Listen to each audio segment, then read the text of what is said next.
past relations, any devas and brahmas who are in your favor, may they all join us, listen to the Dhamma and find the path to enlightenment. Samanta Chakravalesu Atra Gacchantu Devata Sadhamman Munirajasansa Sunantu Saggamokkhadam Dhamma savana kalo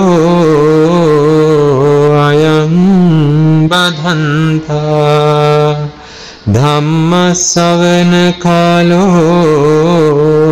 ayam badhanta Dhamma savana kalo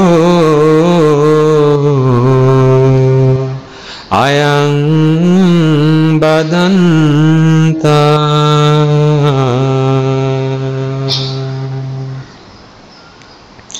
And finally, before we commence, let us take a moment to accept the truth and the reality that although today we have behaved like we do thanks to the Dhamma, in our journey in samsara we have not always had the opportunity to associate with moral people and noble people.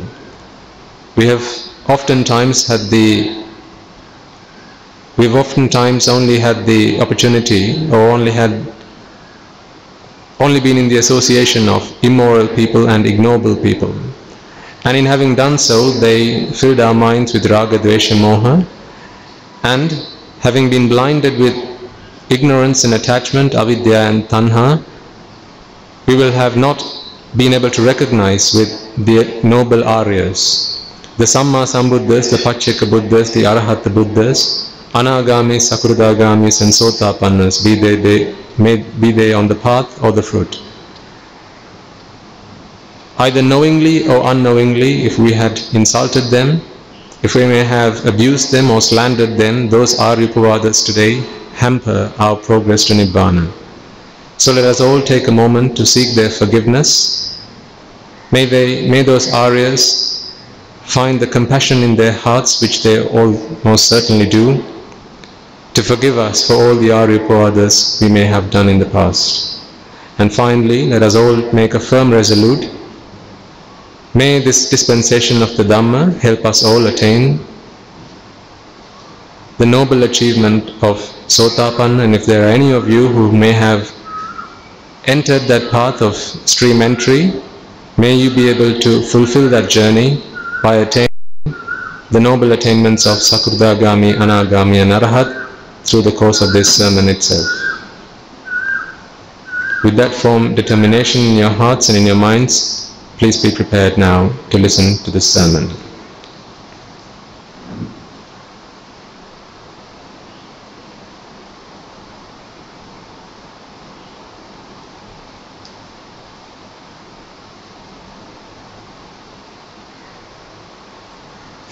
Okay.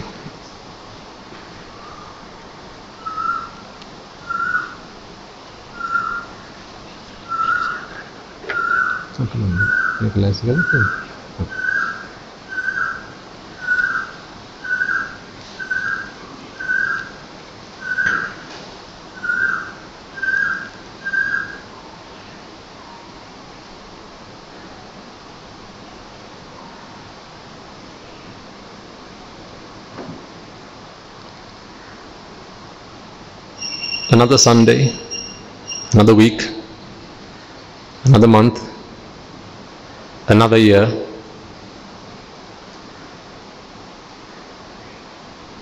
Another few hours. What of? Where from? This is all from extremely limited time that we all have. I've told you before, and I'm sure you'll know this, your clocks are ticking, our clocks are ticking every second. The time that passes us, we have no way of pulling back. Words that have been said, You can't pull them back. It may be that you regret some of the things you might have said. Things that you've done, there's no way you can undo them. There may be some things that you regret in your lives that you've done. Some thoughts that you might have had, you can't go back, you can't rewind them. And there may be some thoughts that you regret. You can't go back in time and change the past. So really, regretting is not something that we like to do very much of in Buddhist practice, because there's hardly any use in doing that. What we really ought to do is learn from our mistakes. And there's no harm in doing that. We must all learn from our mistakes. When did we all start doing mistakes? Have you all kept track of how many mistakes you've done by now? Do you have a logbook for all the mistakes you do? When was the last entry? In fact, when was the first entry? After you thought you could keep log of it, you started keeping track, but before long you gave up.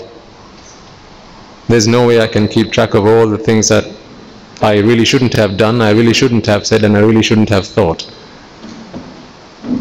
We've all come a very long time in journey in samsara.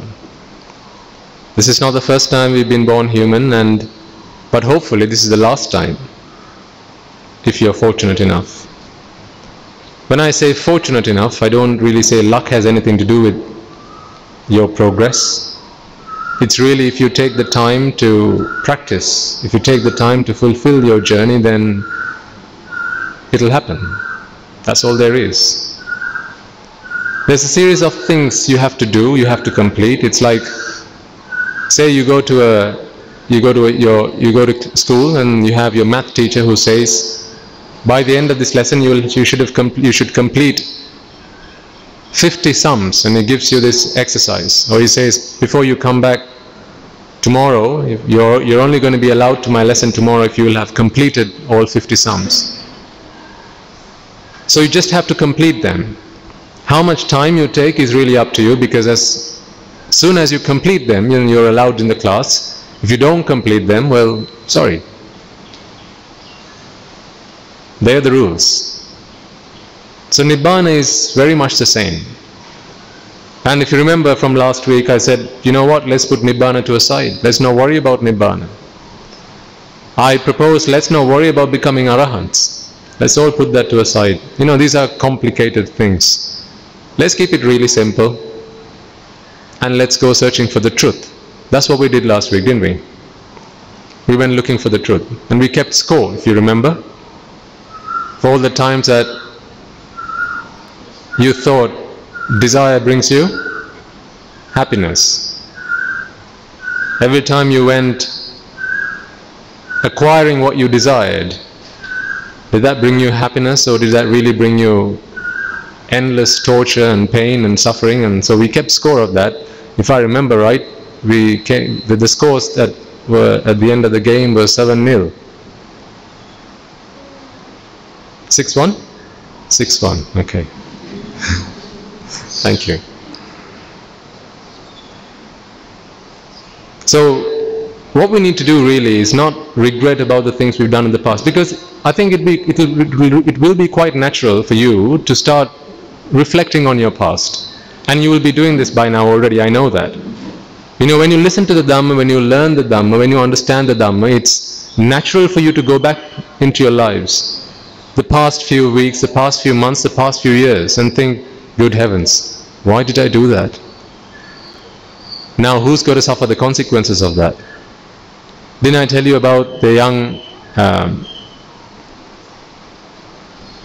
Anagarika who's with us, who's 15 years of age? I was telling him about the story of Kalani Maharahatan Vahanse, the great elder Kalani, whose last few moments were in a boiling pot of oil, and that's how he was killed. And that was the consequence for having put a fly, just a house fly, into a cup of hot milk. So that was his consequence. And then having listened to that, this Anagarika child who lives with us at the monastery said, Swami Vahansa, when I was a young child, one day I saw my mother cooking and she was preparing to fry some papadums. There was a hot pan of oil and I took a pet fish from our fish tank and into it just to see what might happen. And so he asked me, what might happen to me now? And I said, well, you know the answer. So it would be quite natural for you to start looking back at your lives and maybe regret. But what I would suggest to you is there is not really much point in regretting, because no matter how much you regret, you really can't change the past. What you can do is change the future. Who and what you are going to be in the future depends on who and what you are at this moment in time. The things we've done, the things that we regret, when we get to listen to them and understand the Dhamma, and we understand that those were mistakes, was because we understand that those things were done with ignorance, avidya. And like we said, like we always make a resolution at the start, you know, in having been blinded with ignorance and attachment, avidya and tanha, we might have insulted the Aryas. We might have done all sorts of bad things. So it's always ignorance that is the culprit. It's ignorance that throws us down the wrong path. It's ignorance that gets us into trouble. But what we need to understand is it's not somebody else's ignorance, it's my own ignorance. And something I often ask you all to do is, please don't point your finger at someone else when you get angry, when someone shouts at you. When you're driving up the street and someone pulls up in front of you and you didn't expect that, if that makes you go mad, if you start swearing at them, well, please take a moment, stop and think where the fault is. Because otherwise it's pointless me going on. You know, the journey that we all make, all the effort that you put in to prepare these sermons, to make these venues available, all of that is pointless. It's a waste of time if when you actually go into your labs and start living your lives, you can't see for yourself how much your lives have changed. Our monks sometimes, when they go out for sermons, you know, things happen.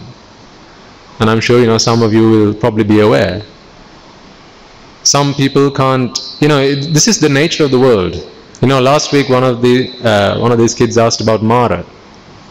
And we said there are two kinds of Mara. There's Vasavati Mara, Vasavati Devaputra, and then there is the Ragadvesha Moha. This Vasavati Mara, he's the king of the Kama world. The sensual world, he reigns over it. So it's in his interest to protect the Kama world. You see, let's just take a really simple example. Think about the Grama Niradhari in your village, the Grama Sevaka, okay?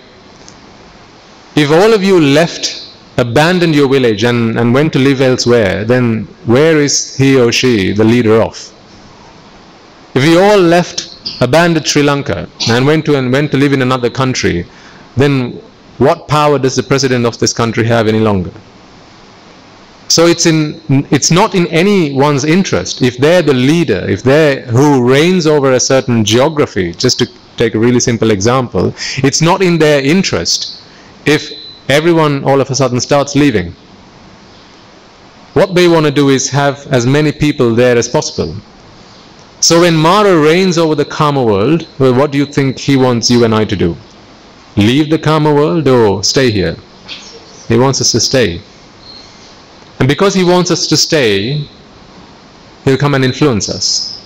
He'll influence us to behave and act with Raga, Dvesha, Moha. He knows that in our hearts and minds we have delusion, And for as long as we have delusion, we can be fooled. Have we not all been fooled? Last week was a really good example of that. We thought it was desire that brings us happiness. Well, we did the math. We lifted the bonnet. We opened the doors. We looked under the covers. Actually, does desire bring us happiness, or really is desire the root to suffering? That's the experiment we did last week. Indeed. So when you understand that, you can no longer be fooled. And that is what Samma Ditti is. This thing that we call right view today, in simple terms. Samma Ditti, right view. When someone has the right view, when someone's view is rectified, and it's no longer, when you no longer can be fooled, then there's little that Mara can do to trick you. Let's just take a really simple example.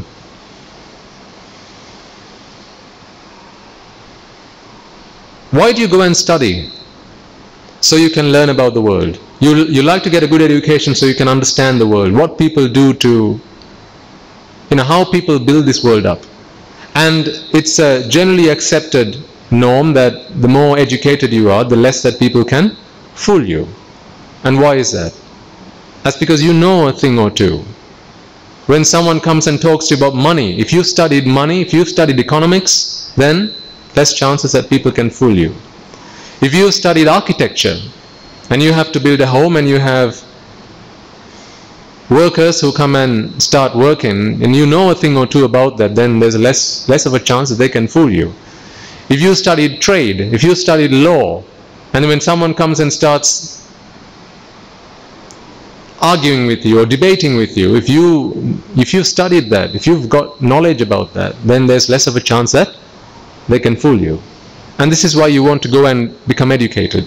And that's great. But the thing is, if we don't become right viewed, if we don't get an education about the reality of this world, then we can be fooled by Mara. And the reality of this world is what we try to uncover every week when we come together like this. It's the reality that people don't like to talk to you about. Sometimes because they're fooled themselves. Remember, I gave you this example of when someone goes and plays Kanamutti at the Sinhala Aluttavurudutsa. Someone's been when you play at the games, they give you a baton, then they say, right, it's time for you to go and crack the pot. Well, if you're blind, then how can you guide someone else? When you've got a blindfold around your eyes, how can you show someone else the path? So it's only when you know right from wrong can you guide someone else in the right path. So what we try and do is try and be right viewed, Samma Ditti, to come to Samma Ditti. Do you remember what Sang is? We discussed this in the past. What is Sang? Samma Ditti is, there's meaning behind the word. It's not just right view. Like I said, these words do have English translations, but from time to time we need to dig deeper. We can't just take what we see at the superficial layer. That's what we've always been doing, just taking things at the superficial layer, and look where it got us. We've got to look underneath, we've got to look under the covers. Well, just looking at the superficial layer, look where it got the Titanic. Right? So we've got to look underneath. We've only seen the tip of the iceberg. What about the rest of it? So we really have to look underneath, because that's what's going to cause the most damage. So what is Samma Ditti then? Sang is this coming together of avidya tanha. It's a combination, it's the coming together of anything. I'll give you a few examples. Sangeeta. When notes come together to form music, that's Sangeeta. Sangbandha. To our foreign listeners, I apologize for using Sinhala terms, but I need to get across this meaning of what sang is. It's not just any old, there's meaning behind these things. Words didn't just come into being just, out of thin air. There's reason for this. There's reason for all these things. There's a reason why you've all been named what you've been named. If your name is Dharmapala, then there's a reason why you're called Dharmapala. If your name is Kumara, there's a reason why you're called Kumara. If your name is Manil, there's a reason why you're called Manil. It's not just any old name that came from anywhere. There's a reason behind that.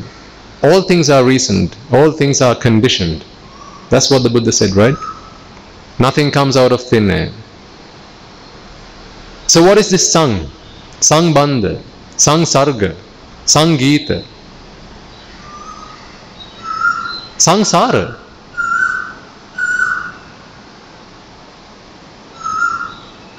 Think about it. Why do we call sansara sansara? Where, this thing called sang has meaning. It's always the coming together. Generally, in terms of Nibbana, it's the coming together of avidya and tanha, ignorance and attachment. When you take the process of the uniting or the amalgamation of avidya, tanha to be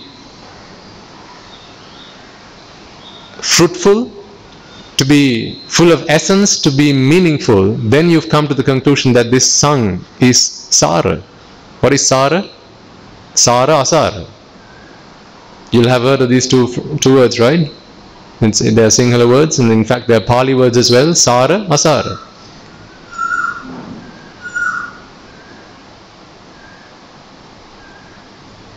So sara is having meaning, having essence. So when someone is under the view that sang is sara, then they're not interested in doing what we call sang ma. Remember when you're at the temple and you offer a dane, or when you've done something meritorious, at the end of that you recite this stanza, this gatha. Idam me punyang ma me bala samagamo satan samagamo hotu yava nibbana patya. Until I have attained nibbana, ma me bala samagamo. What does that mean? Ma me bala samagamo. May I be with my uncle? Is that who mama is? No, we're not talking about your mama. We're not talking about your uncle. Ma me bala samagamo. May I be distanced. May I be able to refrain from, may I be able to abstain from the association of bad people. Bala samagami. Immoral people, may I be able to abstain from them, to keep my distance from them. May I not have to associate with them. That's what you wish for. Idam me punya, by the power of the merits that I have acquired today, may I be able to dissociate from these immoral people, from immoral associates, until the moment that I have attained Nibbana. So that's what ma is. So what do you think Sangma is then? Sangma Ditti. Ditti is your view, is how you look at the world, it's your perspective. So what Sangma Ditti then means is coming to the view that avidya trishna is what has been causing me this problem all along. So this is why when you talk about the Noble Eightfold Path, where does it start at? Samma Ditti. The Noble Eightfold Path doesn't start from Samma Samadhi. It doesn't start with meditation. It doesn't start with Samma Kammanta, right effort. It doesn't start with Samma Ajiva, right livelihood. It starts with Samma Ditti. It's when your view has been rectified. It's when your view of this world is corrected. That's when you know right from wrong. Because until you take right as being wrong and you take wrong as being right. Remember I gave that equation the other day for avidya? If you were here. X times minus 1 equals y. Do you remember? And we said What's avidya here? -1. The nature of avidya is -1 if you put it into a math equation. Because no matter what you put into x, you're going to get, if you put in a positive number, you're going to get a negative number. If you put in a negative number, you're going to get a positive number. If you take positive numbers as being what is true in this world, because a negative number, you can't say here's -3 apples. Can you give someone -3 apples? No. You can give someone 3 apples, but not -3 apples. So what is positive? What is positive is what's true in this world. You can give someone 3 apples. But what is in minus or negative, these negative numbers are all conceptual. So they're not things that really exist in this world. They're just constructs that we have come up with for easy living, for us to be able to transact with each other.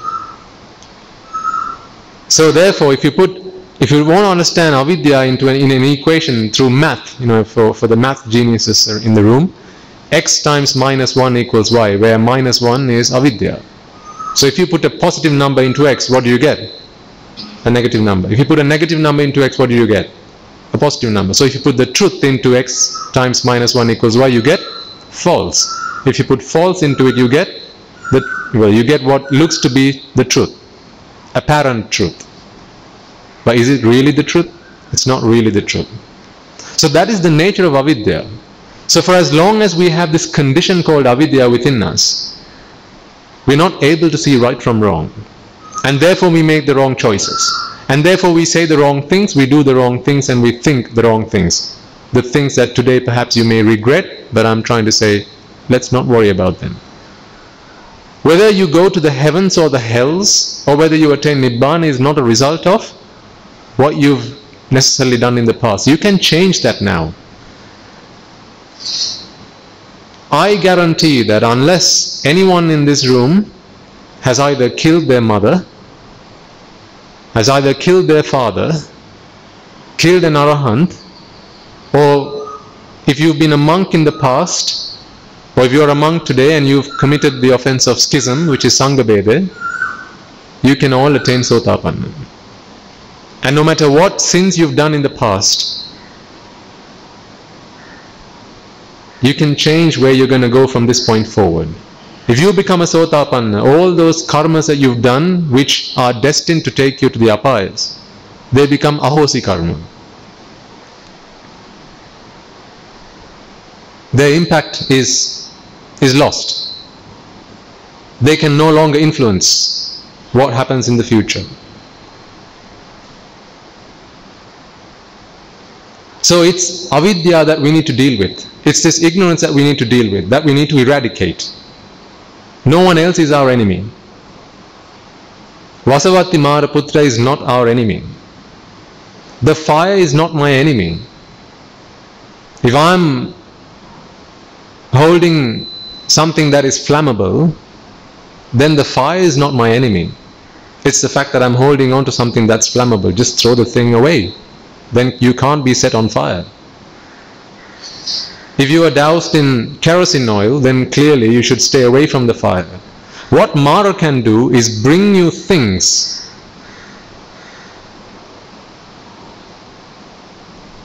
that can influence someone who has the condition of avidya.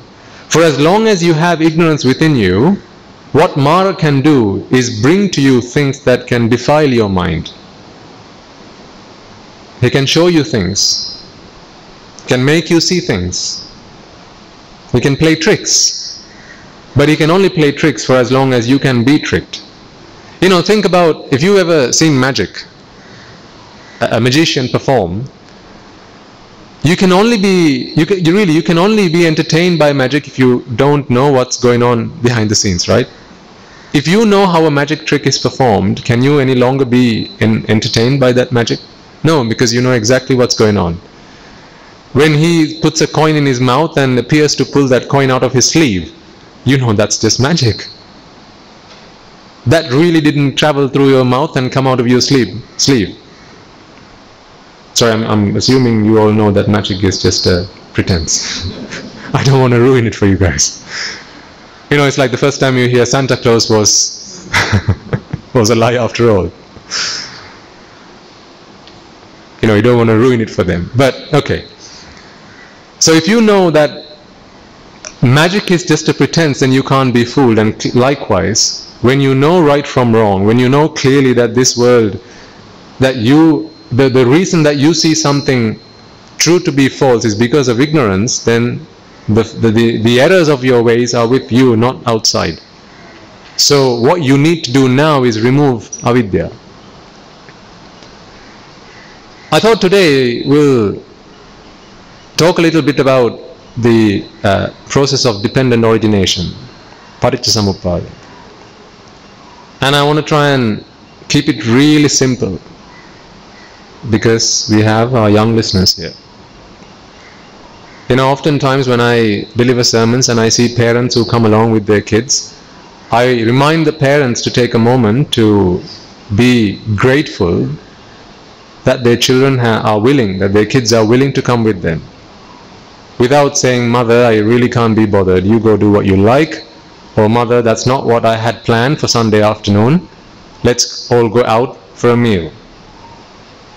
You know, kids can really wreak havoc if they wanted to. You know that. I know that because you tell me so. I personally don't have the experience, but my wife was a teacher. She taught grade 1s and 2s in the UK. So every afternoon when we got back home, I had nothing to say to her. I just listened to all the things that the students at school would do, and good heavens, I thought I was mischievous when I was young. Times have changed. But anyway, the point I was going to say was, you know, parents, you have to be grateful that your children are willing to come along and listen to these sermons. So it's because I have a deep sense of gratitude and respect for them as well. I want to try and keep this really simple. Okay, let's keep it as simple as possible. Paticcasamuppada, or dependent origination, is something that the Lord Buddha put forward, and he said, if you want to, you'll know this, right? If you want to see the Buddha, if you want to know the Buddha, what must you know? What must you be able to see? The Dhamma, indeed. I'll take a short diversion and I'll come back here. Just remind me in case I forget. I have a tendency to do that. Recently I had a few calls from a few people, and there were others who came and met with me, and they said, you know, there are a lot of people internationally who listen to these sermons, some of them who are non-Buddhists, and they have lots of questions about, you know, who the Buddha was. What powers did he possess? What supernatural powers did he have? You know, we talk about the Yama Maha Pelahara, right? Emitting fire and water from both ears at the same time, from his body at the same time. We talk about how the Prince Siddhartha was able to walk on lotuses as soon as he was born. You know, and so people are really curious.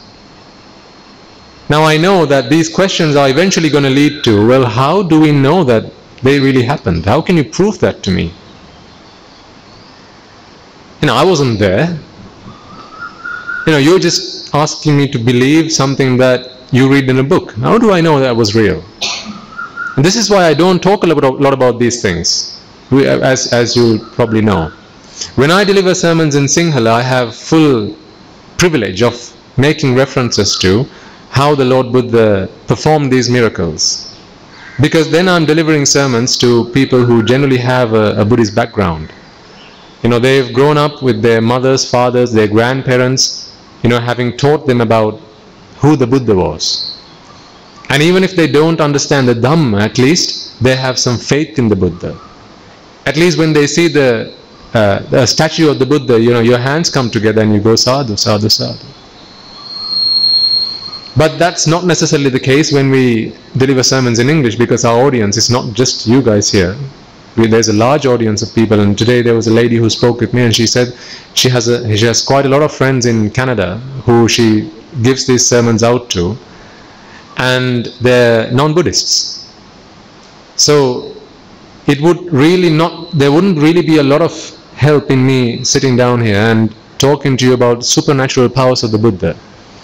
Because how can you accept that? Let me share with you something from my own past. I've told you in the past my dad was a scientist. Well, he still is.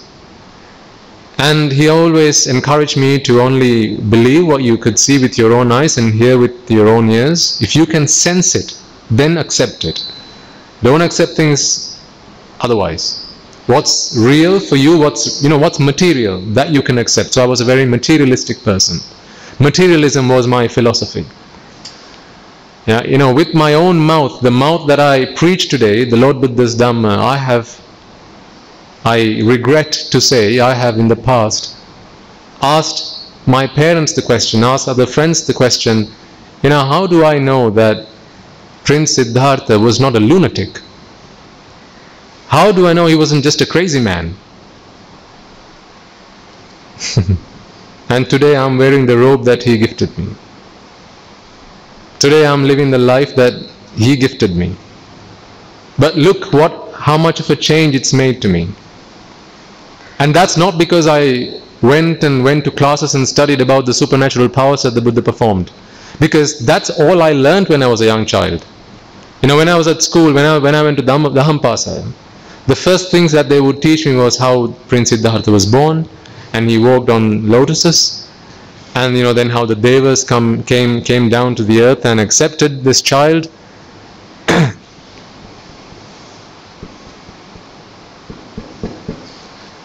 Right? And so it was all these miracles that I was asked to believe, which to me sounded like blind faith, which was entirely and categorically against what my dad taught me to do. So I was not prepared to do that.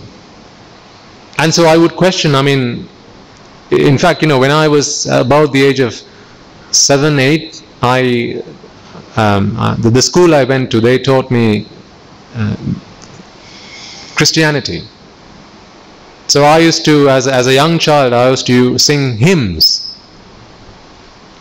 I used to sing about God, Jesus Christ. And I thought, wow, that's my savior. Seeing a monk today, you'll probably think that's the last thing you'd hear from me, right? So what changed my perspective on the world? What changed how I looked at myself and the world is not learning about the supernatural powers of the Buddha. Like I asked you before, to see the Buddha, what must you see? His Dhamma. When I began to see his Dhamma, then there was no one that could come and shake my faith in him. When I understood this Dhamma is completely logical. I was a very logical person. I would question everything. I've said to you before, question everything. Don't take anything for granted. Question not for the sake of questioning though. Not for the sake of a debate. That's pointless because you're wasting your time and I'm not prepared to waste my time. But if you want to question in the hope of wanting to understand because you can't understand, then please question. Otherwise, just questioning for the sake of it, you're just wasting your time. But question everything. And that's what I did. And so when I came across the Buddha's Dhamma, one thing I learned about the Buddha's Dhamma was, when you see the Buddha's Dhamma, you get to see the Buddha. So we are all happy with that. Then the Buddha said, to see the Dhamma, you must see something else. And what is that? Paticcasamuppada. It is dependent origination. The Dhamma is everything that is true in the world, in this universe, in the cosmos. Everything that is true is the Dhamma. It's not what the Buddha came and gave us. So please don't take it in that sense. We call it the Buddha Dhamma, and we call it the Buddha Dhamma because the Buddha revealed it to us. I've said this to you in the past, he didn't invent the Dhamma. He only discovered it. He was a Columbus who discovered America. America existed ever since the world was born. But Columbus discovered it. Likewise, the Buddha didn't invent the Dhamma. He discovered the Dhamma. He discovered what was true, what was real in this universe. And this is why from time to time when the truth is hidden, when the truth can no longer be found, then a Buddha has to come back into this world, realize the Dhamma for himself, and then teach it again. We venerate him, we respect the Buddha because it's thanks to his infinite, boundless wisdom, he's able to uncover something that is hidden from everyone else. But he's not the inventor. He's who uncovers the Dhamma and reveals the Dhamma to us. So the Dhamma is nothing but what is true, what is real, everywhere. Is it true that I have a winnowing fan in my hand? Is it true? Yes. So that's the Dhamma. It's just the truth. It's the truth about everything. But where science stops at what's true is what we can observe, Buddhism goes beyond that. Just because what we can observe, just because today we can only observe a very limited spectrum of what really exists. I mean, think about when people didn't know the first thing about infrared or ultrasound, cosmic radiation, these things. People didn't know the first thing about them. They looked up into the skies, they saw the moon and they thought, wow, that's probably some kind of god there. They looked at the stars and they thought, they're all angels. They come at night and then they go away in the morning. And then science went ahead and they did experiments and they invented telescopes and then they found out stuff. But for science, what's true is what can be observed. Whereas what Buddhism gives us, what the Buddha gives us is everything that is true. It's like the universal set of everything that is true. Science is a subset of that. Here's all we know. And every day that keeps changing. What's true today isn't necessarily what's true tomorrow in science, right? When the atom was discovered and people said, hey, we found the smallest undivisible particle, didn't take very long before people came out and said, well, guess what? There are protons, neutrons and electrons. And they said, they're the undivisible particles. And then before long again they came back and said, actually, you know what? There are quarks. And then again they came back and said, well, guess what? There's now this thing called the Higgs boson. Well, before long they're going to be packets of energy. I don't know if they've already come across that by now. Probably have. Yeah, there you go. One day they're going to come and say, all there is apo tejo vayo patvi varna gandha rasa oja. The octet, the pure octet. It's a matter of time. But we haven't got the luxury of time. That's the problem. We can't be kicking about just waiting for science to come and give us the truth about this world. So thanks to the Buddha, we have the opportunity to discover that from him and then take what we need from that and apply that into our lives. So he said, if you see dependent origination, then you get to see the Dhamma. Now, when the Buddha, so if the fact that there's a winnowing fan in my hand is the Dhamma, then quite literally everything that there is the Dhamma. So what he says is, it's dependent origination that teaches us how these things come into being. Whether it's your cat at home, your pet rabbit, the tree outside, this temple, this winnowing fan, this microphone. No matter what, if there are sankata, what's a sankata now? Again, sang, remember? We talked about what sang is. It's the coming together. Kata or kruta is an activity. It's something that you have to do. So when you do the act of bringing something together, what comes out is a sankata. The result of that is a sankata, something that has been conditioned. When the conditions come together, the result of that is a sankata. So what the Buddha says is, all sankatas, all conditioned things are the result of the dependent origination process. So if you reverse engineer the dependent origination process, you can work out how these things come into being. Like I say, whether it's a jackfruit, whether it's an apple, whether it's your pet cat, or why you have several hairs that are now grey and the rest of it while the rest of it are still black. All of that can be explained through dependent origination. But again, we don't have the time for that. We don't have the time to stop and study the universe. Clearly, people do that. Well, I mean, what do you think NASA does? They study the universe. What do you think microbiologists do? They study the universe. What do you think physicists do? They study the universe. But we don't have the time for that. Because what we're here trying to find out is, why are we still suffering? Isn't that not the biggest problem that we have? Recently, in a sermon that we delivered just a few days ago, it was I think the second year anniversary of someone's parents passing away. So I went to the home and sat down, to their home, I sat down, prepared for the sermon. And there was a photo of the parents that had passed away. And the children, they gave me a piece of paper on which were written the names of the parents. And then I said, there'll probably be some of you here who've come here to fulfill a duty, a responsibility.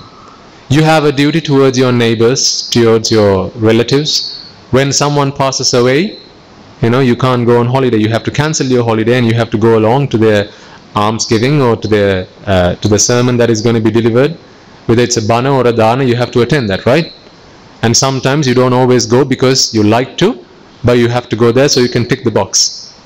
You can put your name in the register. I was there. These things are duties that you have to fulfill. As people that live in society, you have duties and responsibilities. There's no problem about that. But what I said was, at the sermon, I said, if some of you are here to fulfill a responsibility, a duty, then I want you to think again. These people who've passed away were human beings just like you and I. They had the opportunity to listen to this sermon, but alas, now they can't. I don't recall preaching to them when they were alive, because 2 years ago I was not prepared to preach. They passed away 2 years ago, so I wasn't in robes back then. We didn't have Dharmayai Obai back then.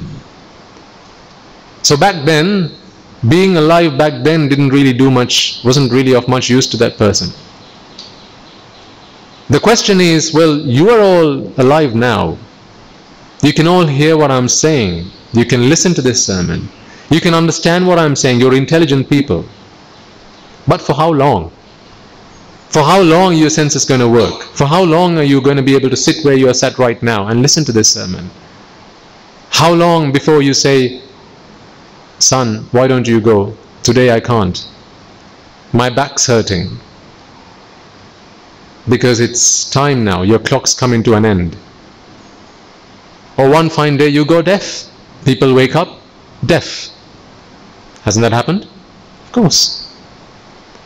So that opportunity you still have, ladies and gentlemen. You still have the opportunity to listen to this Dhamma and absorb the Dhamma and change your lives, because you've done all sorts of things in the past.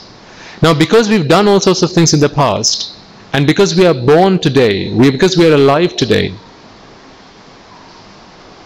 there are these 4 kinds of suffering. Jati, Jara, Vyadi, Marana. Birth, decay, disease, and death. The way I see it, these are tsunamis. There are 4 tsunamis that are coming your way, that are coming all our way. We are stuck in the middle.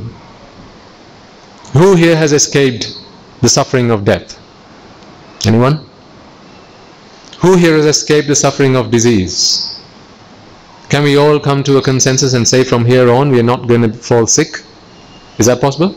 No, that's not possible. Who here has aged for the last time? I'm not going to age from hereafter. I've got my good looks right now, and this is how good I'm going to be looking for the rest of my life. I'm going to die looking this great. No, none of us can say that. And none of us know where we're going to be born after this. So these 4 tsunamis, Jati, Jara, Vyadi, Marana, are coming our way. If we all if we visit, somewhere like Gaul or Hambantota, where these areas that were badly affected by the tsunamis, And I'm sure you'll have visited those places, right? When the calamity struck, I'm sure some of you will have visited there just to see what life was like back then for those people.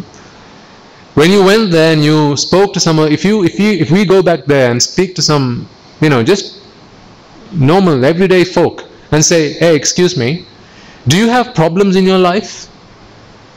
What do you think he's going to say? Yes or no? Of course.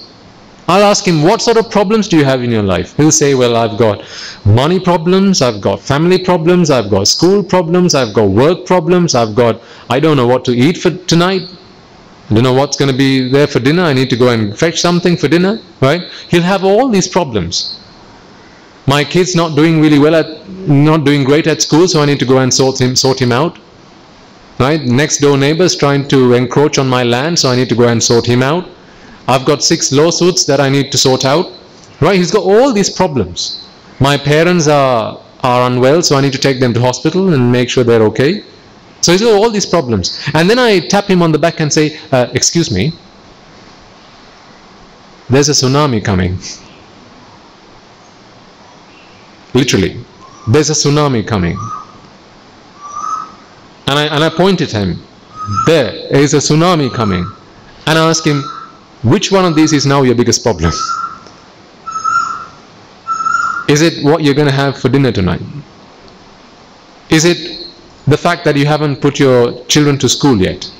Is it the fact that your daughter hasn't been given her hand, she hasn't been married off to someone yet? Is it the fact that you haven't got your mortgage sorted out yet? Which one is your biggest problem? It's a tsunami. Well, aren't we all really stuck in the middle of 4 tsunamis coming our way? Jati, Jara, Vyadhi, Marana. Death, disease, old age, decay, and birth. Isn't birth that's what's responsible for all the suffering that we have to suffer today? Recently I asked you the question, how many pills do you take just to keep your life going today? You'll know the answer. How many times did you go to the doctor last 6 months?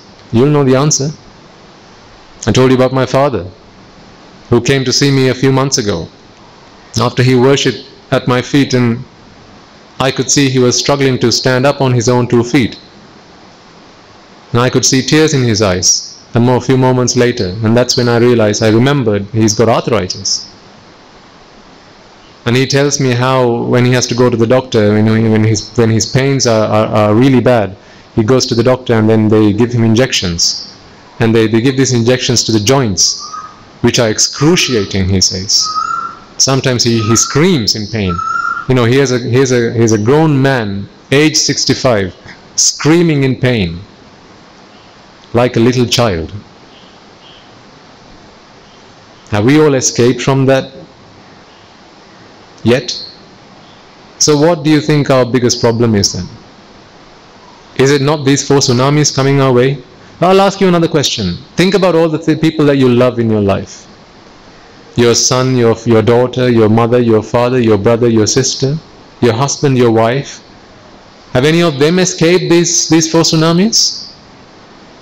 So if you have 4 other people who live with you at home and you're the 5th person, now each of you have 4 tsunamis coming your way. There are 5 of you. 5 times 4? 20. You've got 20 tsunamis heading your way. Each one looking to tear you up, to completely destroy you. Aren't you going to die? Aren't you all going to die? So have you escaped the tsunami of death? Aren't your children going to die? Aren't your parents going to die? Isn't your husband going to die? Isn't your wife going to die?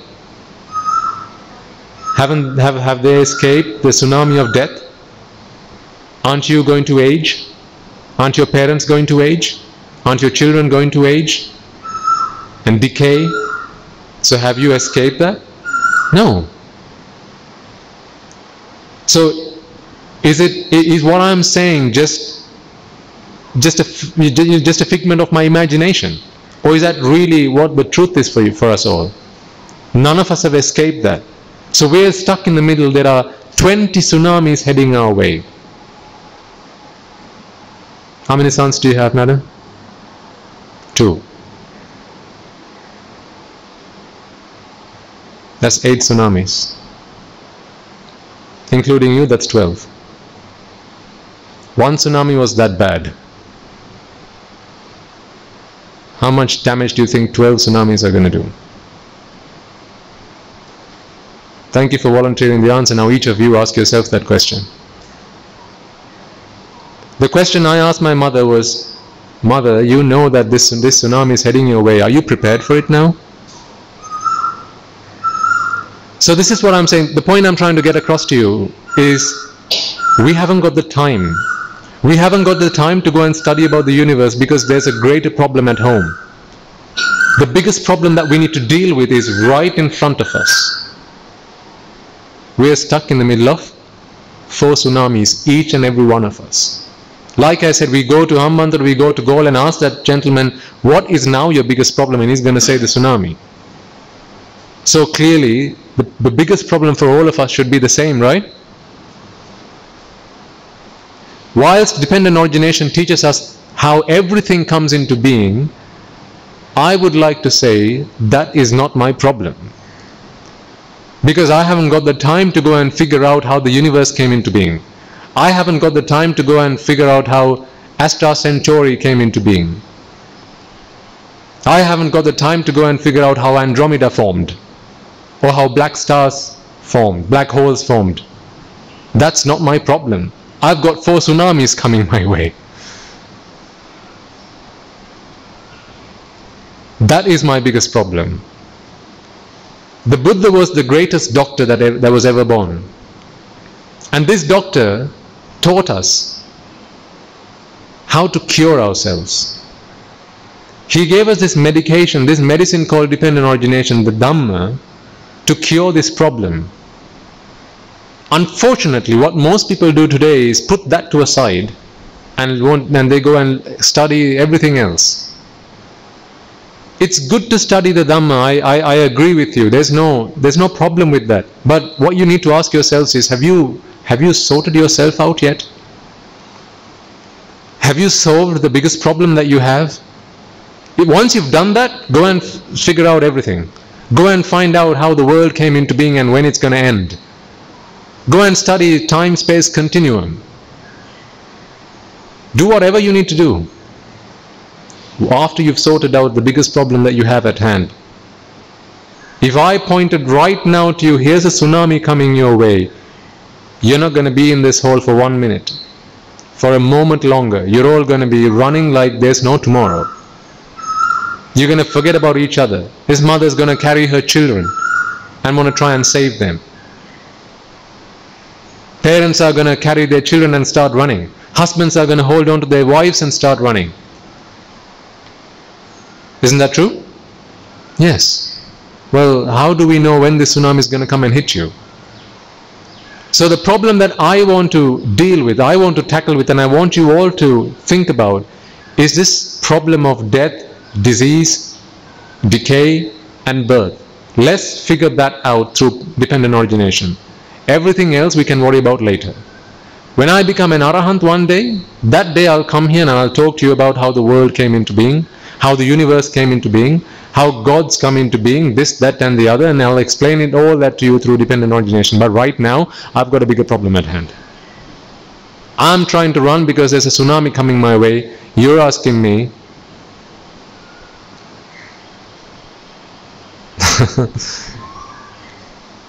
you're asking me how to slice an apple into 12 pieces. That's not my problem. Sorry.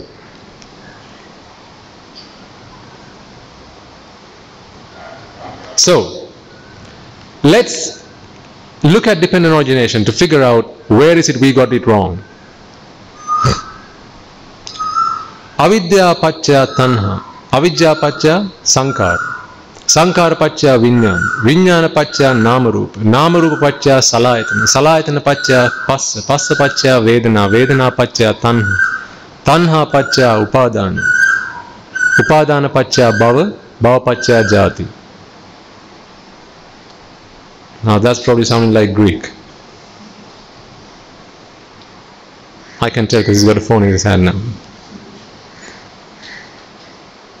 See, this is why I try and refrain from throwing this out.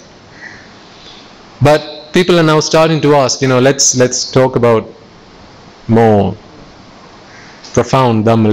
Let's go deep. Oh, you asked for it. But I'll try and keep it as simple as possible. Avidya is ignorance. Ignorance is not being able to see right from wrong. Ignorance is taking what is true as being false and what's false as being true. Now all these weeks we've been talking about, what is true is that one thing that is true for all of us is we're all looking for happiness in our lives. That is universal. From the tiniest insect, the ants who are running about trying to find some food, carrying their eggs so that they can protect it from the rain, right? Protect them from the rain. So from the tiniest insect to the most intricate being that was ever born, human beings, we're all trying to find happiness in our lives. That's universally true. But what's also universally true is we are all subject to death, old age, disease, and birth, and rebirth. So let's look at Paticcasamuppada and how that causes us the plight that we're in today.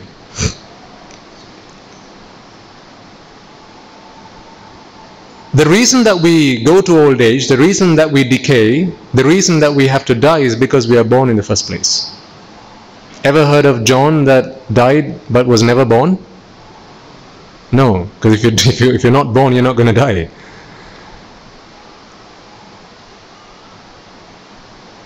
No one's going to fall sick if you're not born. No one's going to age if you're not born in the first place. This is why the Lord Buddha says that is the problem that we need to figure out. Birth, jati. So how does jati come into being? How does being born come into being? And when we talk about jati, we can go really deep. The Buddha doesn't only talk about beings being born, but this jati can be used to explain how each chitta is born as well. How every thought is born and that decays and dies, and how the next thought is born, decays and dies, how the next thought is born, decays and dies. All of that can be explained through Paticcasamuppada. There are 16 cycles of Paticcasamuppada in each thought.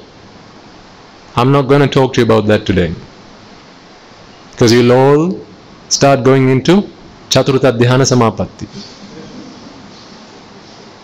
Deep states of meditation. Now when you go into that state of meditation, some of you start making noises. Apparently they call it snoring. I don't know. And then I have to come and wake you up. So I'm not going to talk to you about that, but this is why I want to try and keep it really simple. So we understand that being born is the problem here, right? If we stop birth, then decay, disease, old age, all of that stops. If you aren't born, you don't die. If you're not born, you don't decay, you don't disease, you're not subject to disease. Right? So it's birth that's the problem here. So what is it that causes birth then? Bhava. Bhava paccaya jati. What is bhava?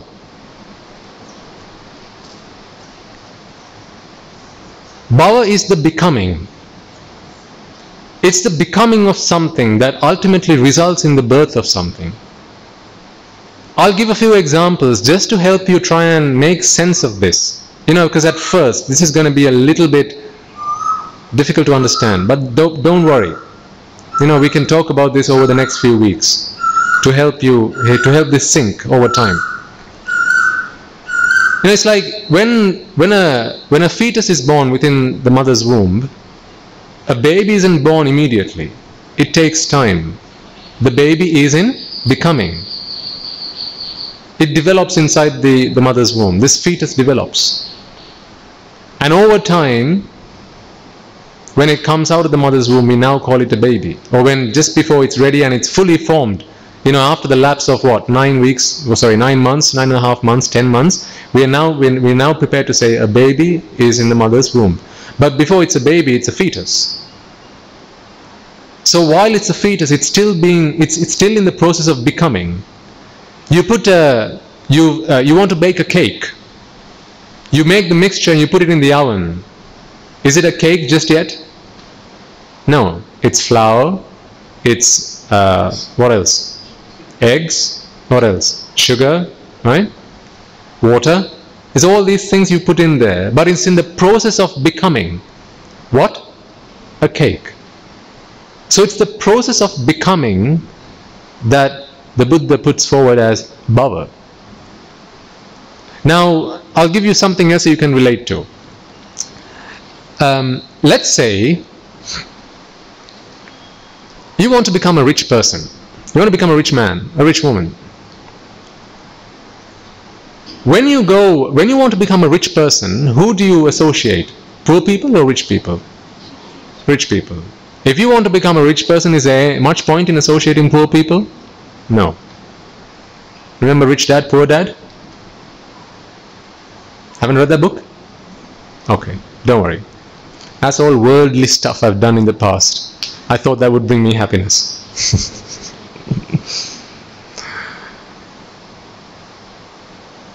So when you want to become a rich person, you associate with rich people.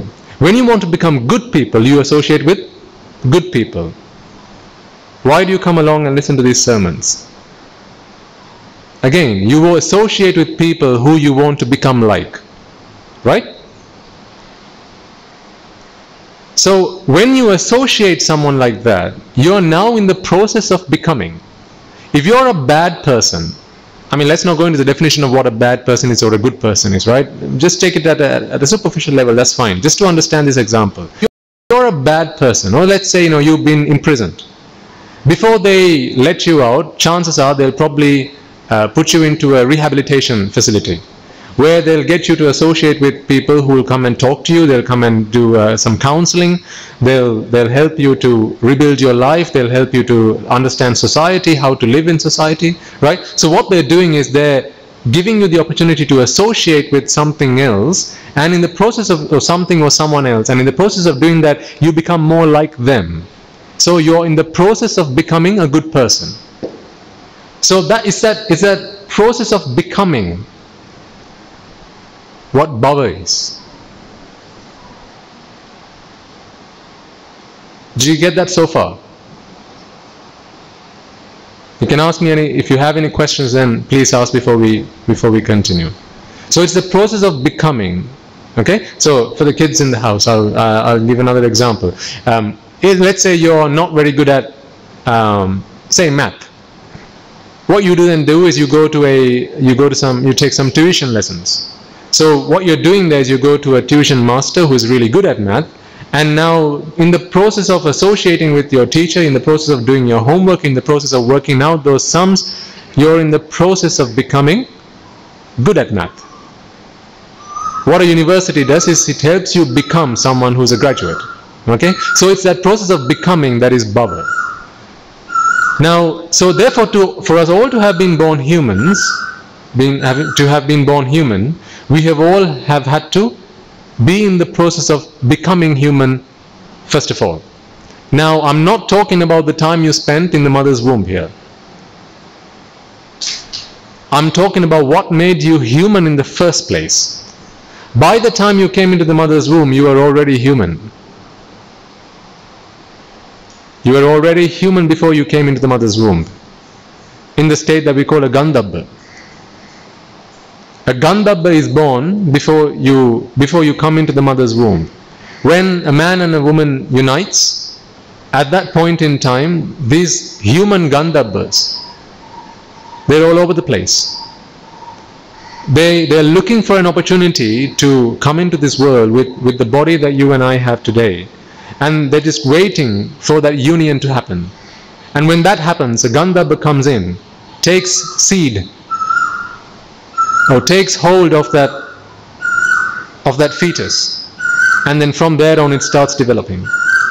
Now again, one will ask me, how can you prove this? So what I'll propose to you then is, what I said about the Gandhabba, leave to a side, because I can only teach you what I've learned from the Tripitaka, the Theravada Tripitaka. I can tell you I haven't seen this with my own eyes. I haven't seen this. What I know is what I've learned from the Tripitaka. What I know from having associated with the elders, the masters who preach the Dhamma. But this makes sense to me, and therefore I accept it today. But if there are skeptics among you, and that's perfectly fine. Remember, I was the biggest skeptic in the house back then. Okay? If there are skeptics among you, and that's perfectly fine, leave aside this Gandhabba process for the time being. But you know, before you become something, you have to be in the process of becoming. Like I gave a few examples. Before you become a doctor, you have to be in the process of becoming a doctor. Before you become a good person or even a bad person, right? Your child is really good at home, and then all of a sudden he gets to associate with bad people. This is why parents want to take care of their children. And then the more you associate, the more your children associate with bad people, then they're in the process of becoming bad people. So for anything to be born, you have to be in the process of becoming before that, right? So that's what bhava is. So then the question is, what is responsible for bhava? Where does bhava come from? Upadana paccaya bhava. What is upadana?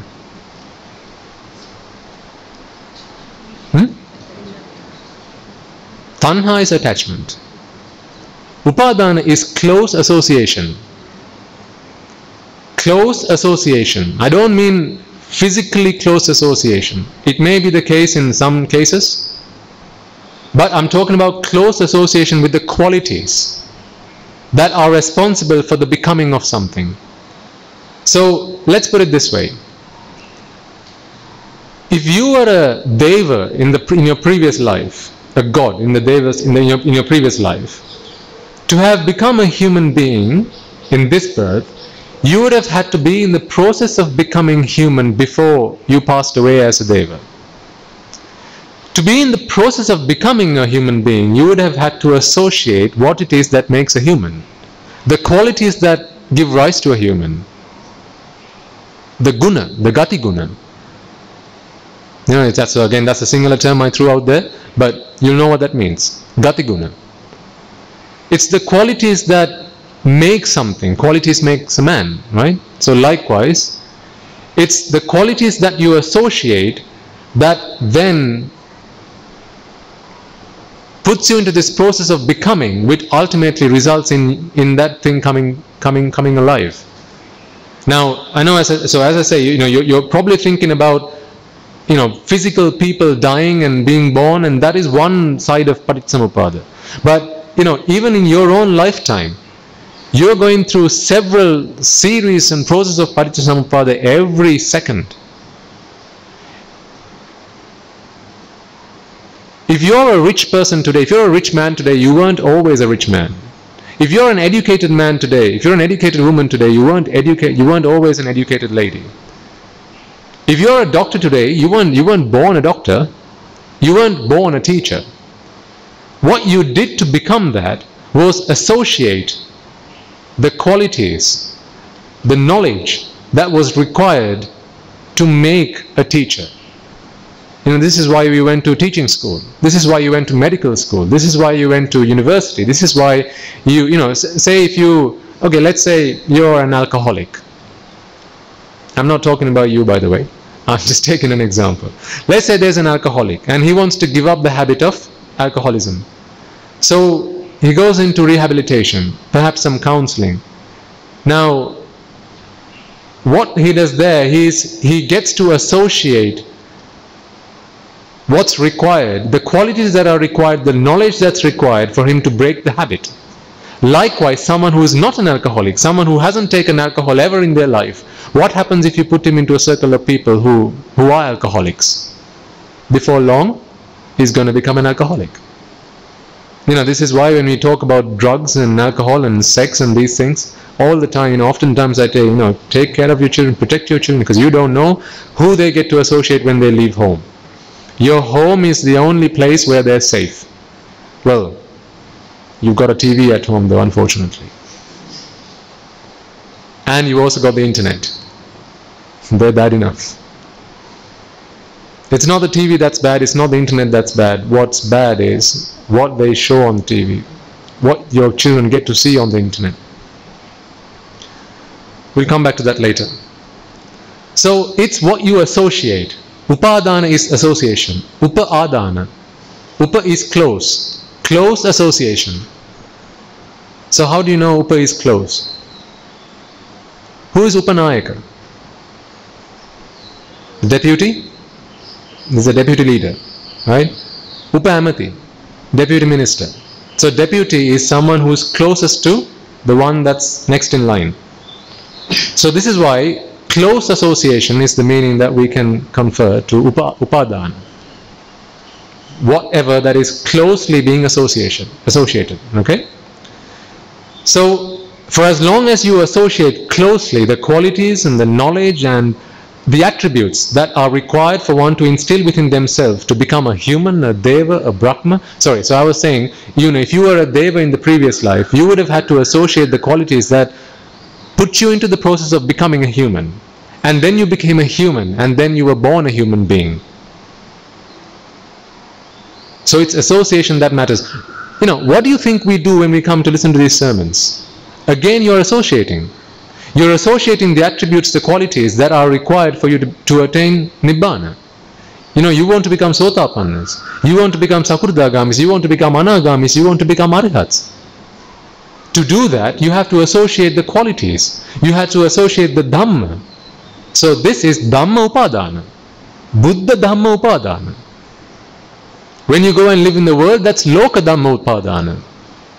Close association with worldly Dhamma, and here you are closely associating with supramundane Dhammas, the Dhammas that help you travel towards Nibbana. So that's what Upadana is. Now, what causes Upadana?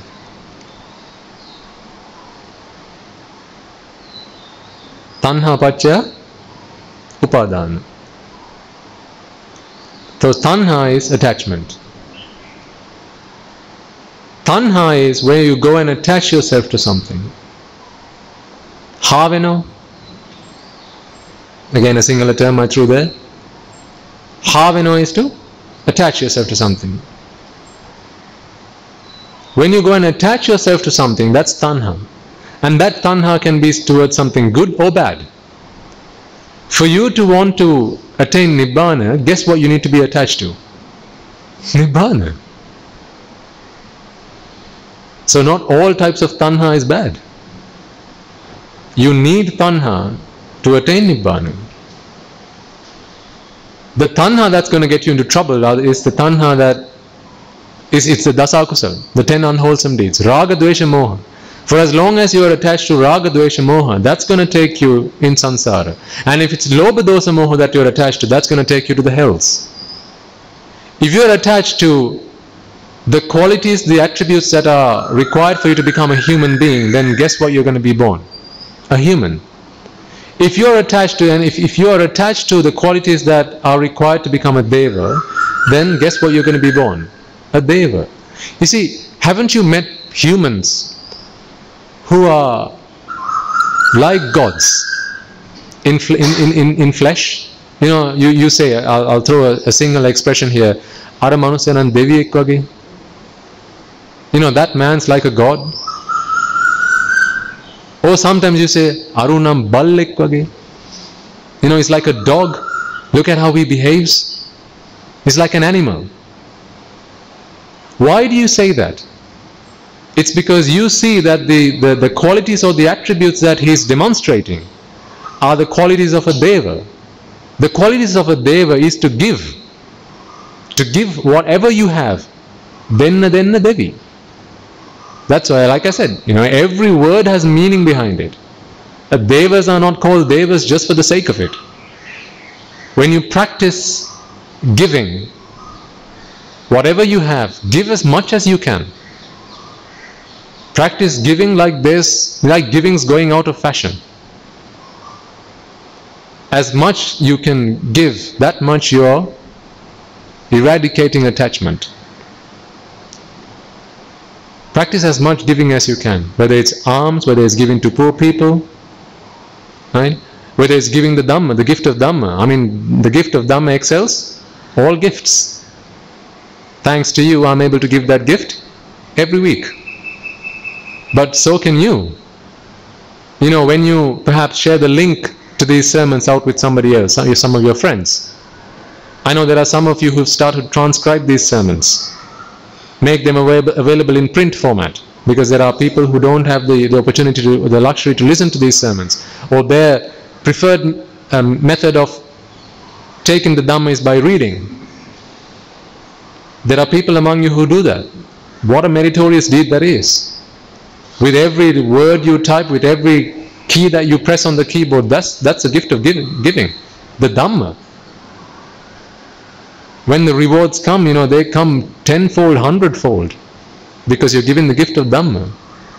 Today we brought along a few books that we published recently, and these were all made available thanks to efforts of people just like you. So we'll share that out at the end of this sermon. It's called Deeds and Results, Kamma Vipaka. And there I've taken the effort to detail the 10 unwholesome deeds and the 10 wholesome deeds. Potentially it will be the first of a series of books to come out in the future, but this is where I wanted to start, because you know, this is what determines whether you can save yourself or whether you go and jump into a pit. Because once you've committed some unwholesome deeds, there's no saving you after that. So it's really important for people to understand the 10 unwholesome deeds and the 10 wholesome deeds. So you can at least keep yourself safe until we can come and talk to you about Nibbana. So at the end of the sermon, we'll hand them out to you. There's no cost. It's all free, by the way. How much can you price Dhamma at? What's the price of Dhamma? It's priceless. How much did the Buddha charge for each sermon that he delivered?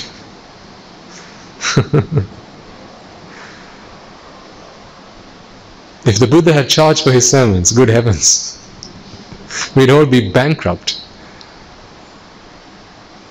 You can't price the Dhamma. It's priceless. You know, this is the Dhamma that saves you from the hells. How much price can you give to that? You know, if someone comes and says to you, I guarantee and I can prove to you that if you take what I have to offer to you, you will never be born in the 4 hells again. You will never be born an animal again. You will never be born a preta again. You will never be born in the 8 great hells again. How much are you willing to pay? Is there a limit? You can take my car but not my house? You can take my watch but not my house? No. We're talking about saving you from the hells where we've spent an eternity in, uncountable years in, eon after eon we've spent there. This is why you can't price the Dhamma.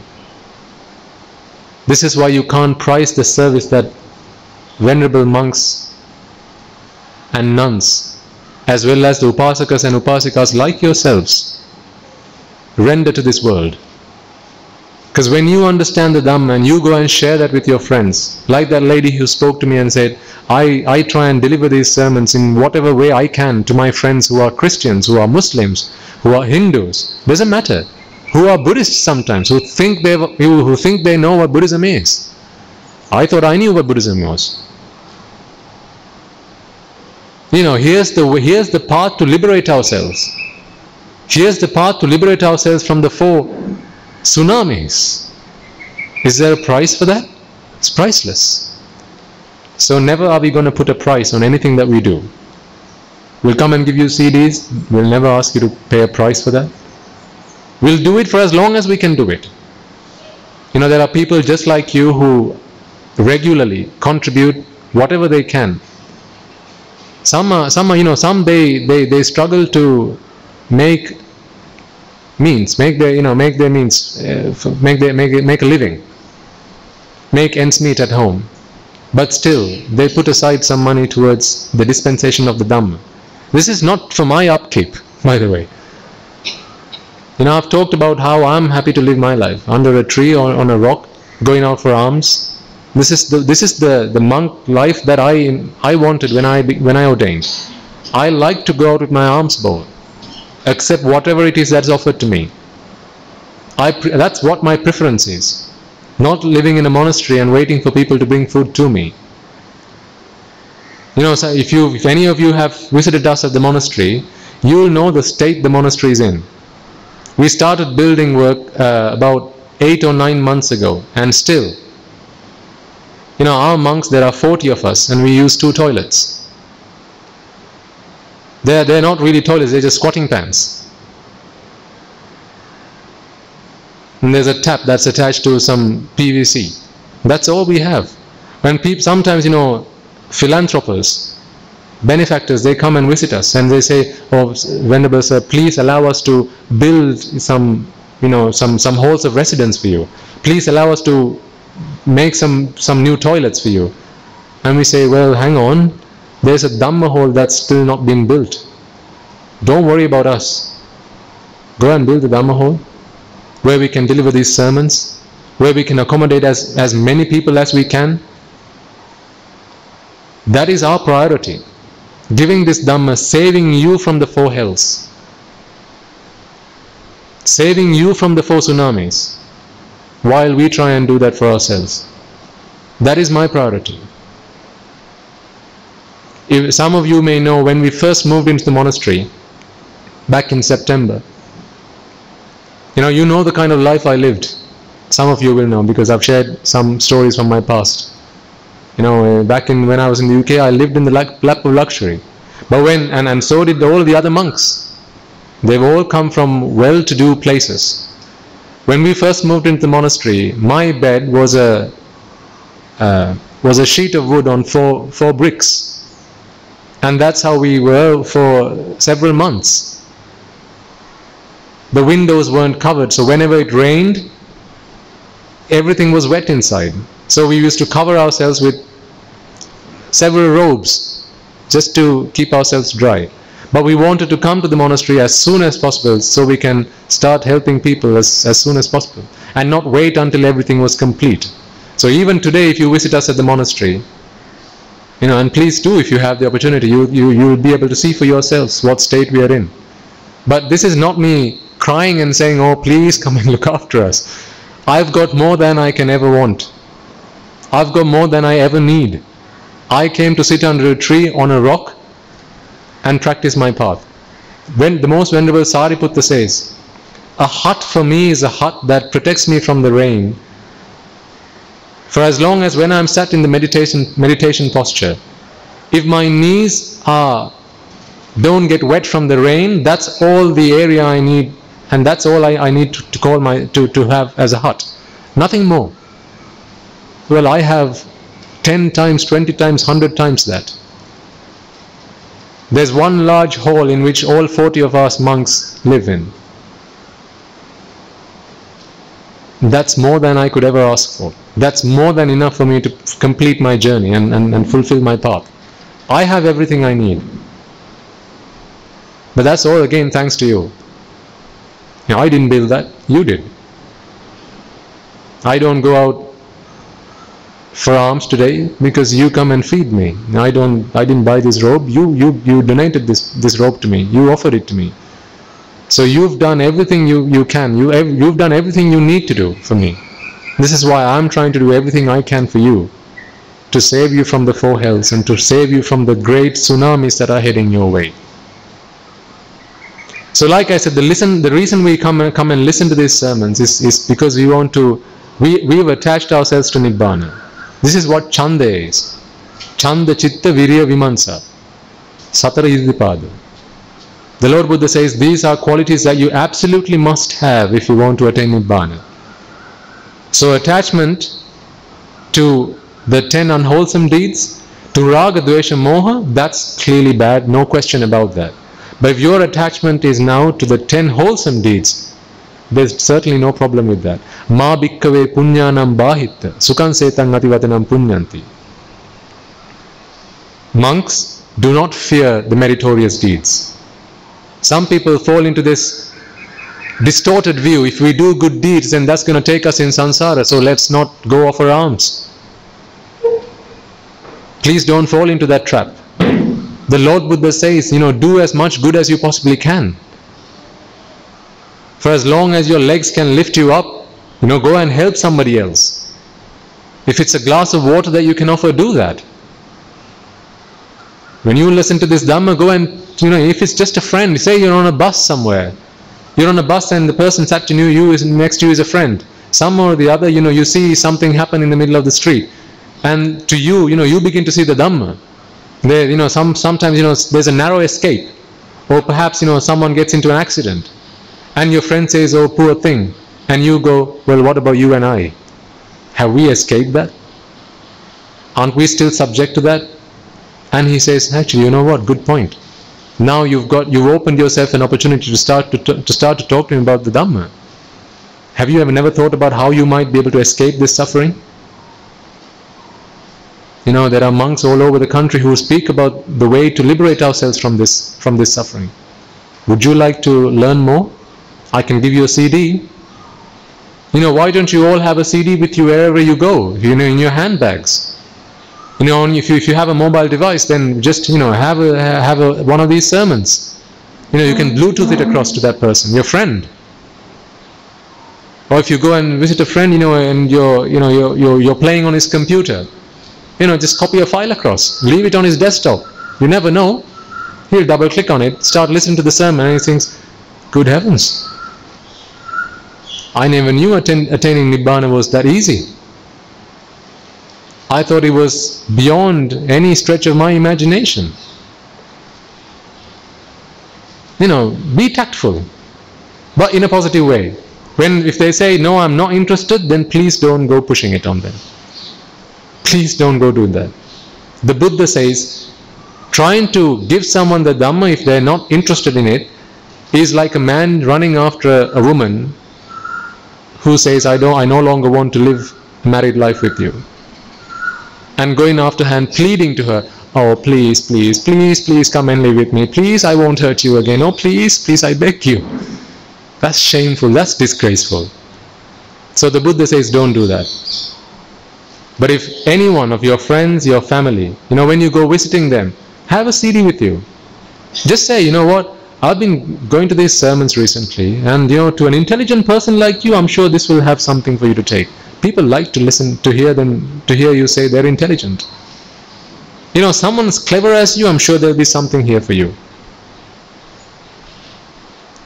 How much? Oh, it's free. If you like to it, keep it. If you don't like to it, please don't throw it away, just give it back. And if they say, I didn't have the time, well, just listen to one. I listen, really not my cup of tea. That's perfectly fine, I'll have it back, thank you. Give it to somebody else. So we do all this, ladies and gentlemen, because we have an attachment to Nibbana. So attachment to whatever is what then takes us to Upadana. Tanha Paccaya Upadana. For you to have become a doctor, you were in the process of becoming a doctor, which was the bhava. To get into bhava, you had to closely associate other people who talked to you about becoming a doctor. They said, oh, that's a really good thing to do. Someone like you must become a doctor. Isn't that what parents say? All Asian parents? At one point, weren't all of us doctors in our parents' minds? Yeah, so was I. I'm a doctor today as well, but a different kind of doctor. Aren't I a doctor? See, I fulfilled my parents' wishes. Not quite sure that's exactly what they had in mind, but it's close enough. So, you need to first be attached to that. You need to be attached to whatever it is that you want to become. Whether it's a rich person, you need to be attached to the fact, to that entity of becoming a rich person. You want to become a rich person. You want to become a dancer. You want to become a doctor, or whatever the case might be. So that is attachment. So if you're humans today and you want to become a deva, first you need to be attached to becoming a deva. That tanha needs to be there. And when you have that tanha, that attachment, then you will start associating what it is that makes you a deva. You will go looking for it. You'll ask people, hey, how does one become a deva? How does one become a sotapanna? Didn't you ask that question? Of course you did. How does one attain nibbana? Didn't you ask that question? Well, before you ask that question, didn't you want to attain nibbana first? Do you ever go asking how does one become something if you don't want to do that? No. If you have no interest in it, then you don't go finding out. So first you need to have a want for it, and that comes from attachment. So tanha pacca upadana. So what's the cause for where does tanha come from? What's the cause for tanha? This is all dependent origination. So when the conditions are there, you get the result, right? So where does attachment come from? Vedana. So Vedana is feeling. Vedana pacca tanha. So this feeling, generally the things that we are attached to are the things that bring us good feeling. There are three kinds of feeling. There's bad or suffering, you could say, good feeling, bad feeling, and equanimous feeling. Upeksha Vedana. There's also Upeksha, Tara Upeksha. So in Arahatun Vahanse's Upeksha is not the Upeksha that we study through Avidya Pacca Sankar. How do we know? Well, it's Avidya Pacca Sankar. Where does an Arahant have Avidya? You see, for as long as there's Avidya, for as long as there's ignorance, would you agree with me that there's suffering somewhere in the picture? Because where does it all lead to? Jati Pacca Jara Marana Shoka Parideva Dukkha Domanas Upayasa Eva Metasa Kevalasa Dukkha Kandasa Samudaya Hoti. For as long as there's ignorance, the ultimate end result is going to be suffering. It might look like it's happiness and joy at the surface, but underneath it's an iceberg. So this Upeksha Vedana, really, there's a sense of suffering behind it. I'll give you I'll give you an example. You're at home. You hear the bell ringing. Now, when you hear the bell ring, what do? You walk up to the door and you open the door and you greet the person, or, well, sometimes it's not someone you want to have indoors, and then you don't necessarily greet the person. But the time between you hearing that noise to you wanting to know, you finding out who it is that's outside the door, there's a sense of, I want to know. There's a sense of, you don't know whether it's a good person or a bad person, whether it's someone that's going to make you happy or someone that's going to make you unhappy. So now you're kind of in the middle. But that is a sense of anticipation. It's a sense of, hey, what's going on? Who's this? I want to know. Remember, wherever we had tanha, if you rewind back to last week and remember, the things that you were attached to, between the point of attachment to the point of where you were able to acquire it, that feeling of, when am I going to be able to get it? When am I going to be able to know it? Remember, we talked about how your friends bring you presents wrapped in wrapping paper, right? And it's left on the table. When they first walked in, you were pleased to see them, but now you want them to leave as soon as possible so you can go and unwrap them, because you want to know what it is that has been wrapped up, right? You want to know what's in there. Now, if it's something that makes you happy, if it's something that you like, then that's going to make you happy. I mean, I'm talking about the gift. But if it's a gift, say you're a young guy of the, I don't know, age 10, 12, whatever. You get a toy car, makes you really happy. You get a doll. Do you like dolls? You like dolls? So if it's a doll, then that's not necessarily going to make him very happy. But what about the time between him wanting to know what it is and actually finding out what it is? There's a duration there. Now I have an attachment to wanting to know what it is, but I don't know whether it's a good thing or a bad thing, whether it's going to make me happy or unhappy. That feeling, is that a positive feeling or a negative feeling? It's a negative feeling. That's why Tathagata Nuhanse says, you've got to be able to see Sapa as a dukkha. You've got to be able to see pleasure or Sapa as a dukkha, as suffering. You've got to be able to see dukkha as torture. I mean, we've got no trouble with that. Someone comes and slaps you in the face, you don't need to take time out from work and sit down and analyze, is that really pain or did I really enjoy it to some extent? You don't need a PhD for that. That's obvious. And then he says, you've got to be able to see upeksha as anicca. And later on in the Patisambhida Magga Prakarane, which is another book in the Tripitaka, Venerable Moggali Puttatissa Maharatan Vansi, the great elder, he says, Pilanattena anicca. You've got to see anicca as something that torments you, that agitates you. Pelenava. We've talked about this word in the past. Pilinattena anicca. Something that is anicca is something that makes you suffer, that torments you mentally or physically. So the Buddha then in another place he says, Upekshava anicca les dakinna.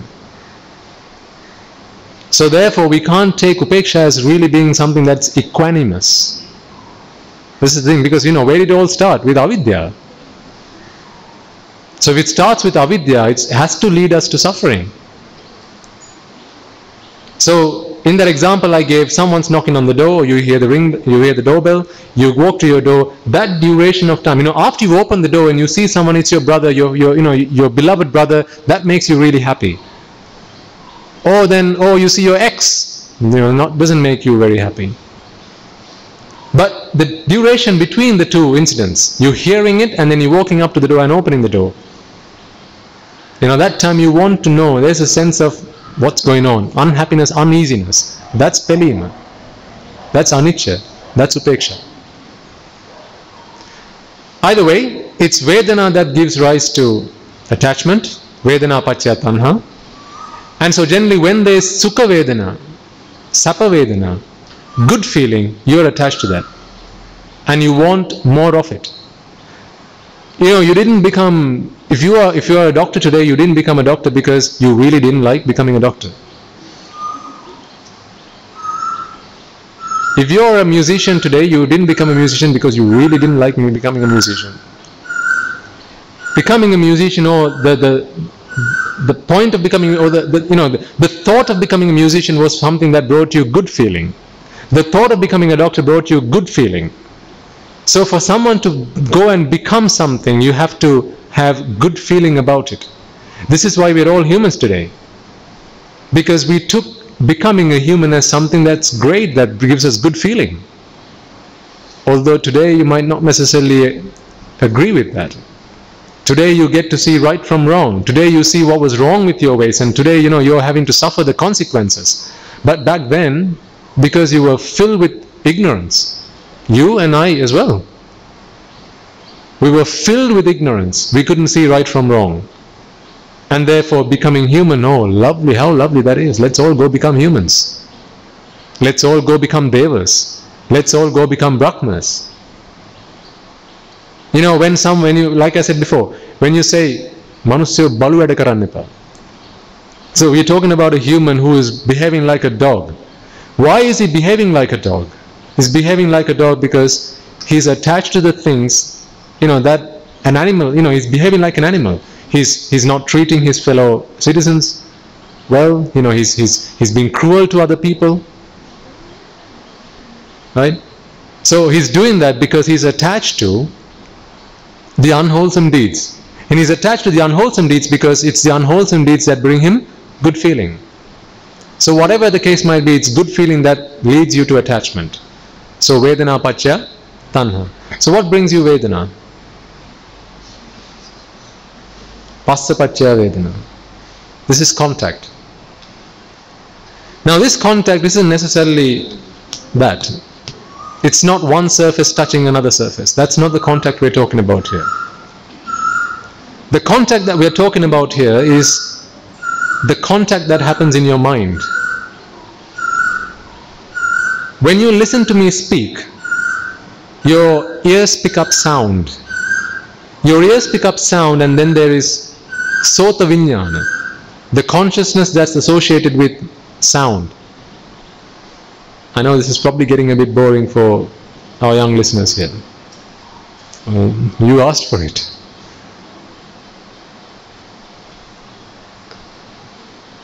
As I was explaining to the lady who rang me, I have young children who come here who are aged, sometimes 6, 7, 8, 9, all the way up to listeners who I know, either here or, online, who listen, 50s, 60s. And I have to cater to all ages, the full spectrum. Because what happens if I deliver 2 weeks worth of sermons this way? They're not going to come after that. Then that's going to be such a shame. Because I know for a fact that most parents here, you can understand sermons delivered in Sinhala. But you come here because you want your children to be able to understand this, the Dhamma. Because they go to international schools, some of them, and Sinhala is not the language that's either spoken at home or their main language of communication. And so sometimes, it's English that they're most familiar with. So this is why I say I want to try and keep these sermons, at least for now, let's keep it simple. Let's talk about what everyone can relate to. It's not easy to understand Paticcasamuppada. I tell you, even when I'm trying to distill it down to, this level. There was once the Lord Buddha gave a dispensation. He was preaching Paticcasamuppada to a series of monks who were sat there. At the end of that sermon, Venerable Ananda comes and says, Swami Wahansa, Swamini Bhagyavathan Wahansa, that sermon, I got all of it. I think Paticcasamuppada is so easy. I think we can all understand that. And then the Lord Buddha says, he admonishes him. He says, Ananda, do not ever say that again. What you said is wrong. You're mistaken. You're deeply mistaken. The Paticcasamuppada is like the great ocean. What's the nature of the great ocean? The further you walk into it, the deeper it gets. You don't need to go to the middle of the ocean to bathe, do you? When you go to the beach, if you want to swim in the beach, do you go to the middle of the ocean to do that? No.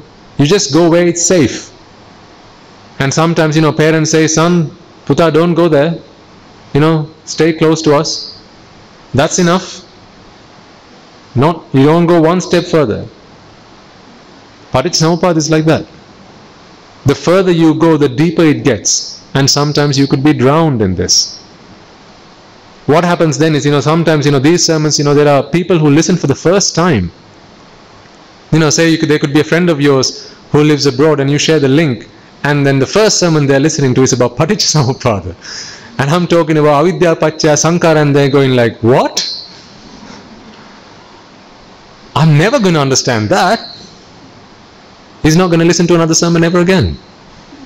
What a loss, what a shame. So this is why we want to try and keep it simple, for the benefit of especially our young children here. Now I do care a lot about them. I genuinely do. Ladies and gentlemen, I don't take the effort to come all this way, not necessarily for the parents out here. I mean, there is partly for you parents, but mostly it is for these young children here. Recently there was a teacher who came to meet me from a popular school. And she came and spoke with me and she said, the students that are in our school, they are beginning to behave in ways that we never thought might happen.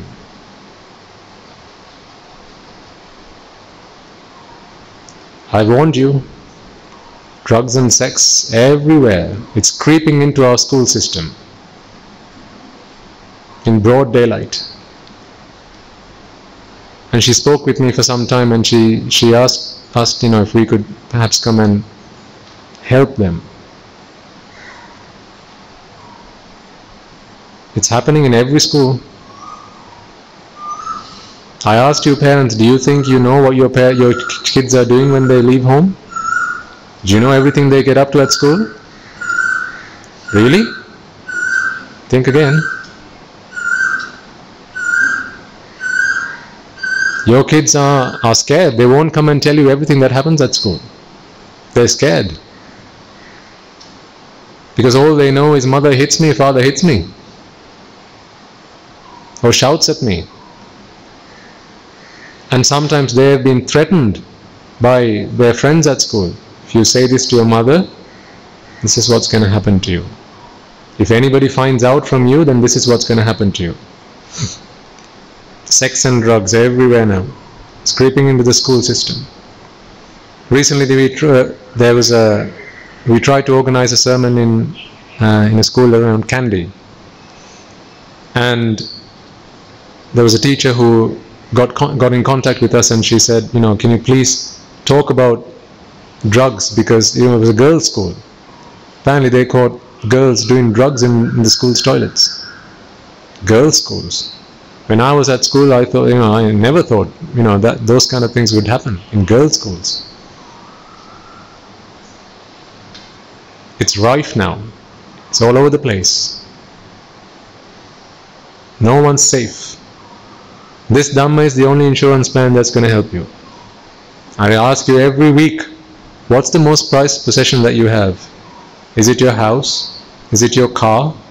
Is it your Rolex watch? Or is it your child? Well, you've taken out an insurance plan for every other thing. Have you taken out an insurance plan for your child yet? I'm not talking about life insurance, you know that. The insurance of Dhamma is it's the only insurance plan that can save them. If they don't understand that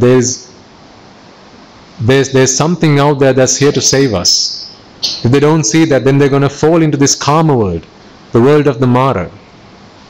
Like I said, Mara wants to reign. This is his world. And to reign over this world, then you've got to have citizens. He doesn't want people leaving, he wants people to stay here. Each and every one of us, and particularly your kids. So he's trying to infiltrate their minds, defile their minds. So watch out, parents, be careful. So this is why, as I said, I do care deeply about your children. I didn't have children of my own, but I think that's because my destiny was to be a father to many hundreds of children, your children. And that's why I come here and try and deliver these sermons to you and also other children in other countries. Because I know there are lots of parents who struggle to give what they understand to their children. You parents are fortunate enough to have been born in a background where you had Buddhism. Your parents were Buddhists, your grandparents were Buddhists, most of you. And so they always talk to you about the Buddha, they always talk to you about the Dhamma, they talk to you about the Sangha. And they instilled in you faith in the Triple Gem.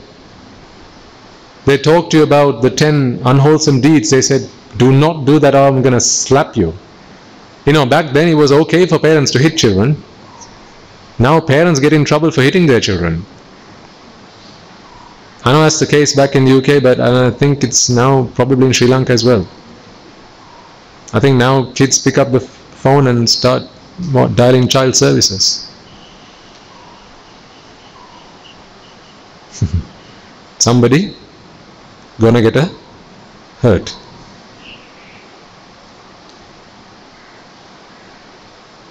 Somebody's gonna get hurt.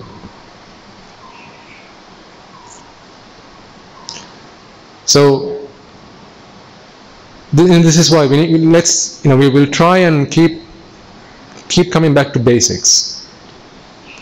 I think over time, they're going to grow up. Absolutely. When they have a good foundation, when they have a good grounding in the Dhamma, when they can talk, and besides parents, when you're at home, ask your kids, what did you take from today's sermon? What did you learn from today's sermon? You absolutely must ask them these questions. You know, what do your school teachers, when you have student-teacher or teacher-parent meetings, what do they say? They encourage you to go and do work at home with your child, right? So, well, what do you think you've got to do in this case? You absolutely got to do and do that. I can only do 20%. You've got to do the other 80%. So you've got to guide your children at home. Don't just let them go, because you didn't bring them into this world to just let them go. Let them go and destroy themselves. They're your most prized possession. So treat them like that then.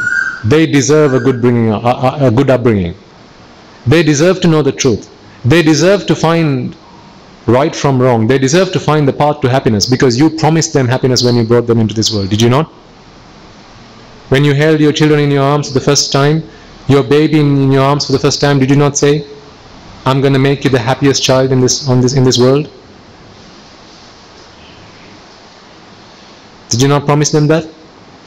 Well, then give them the happiness that you promised them.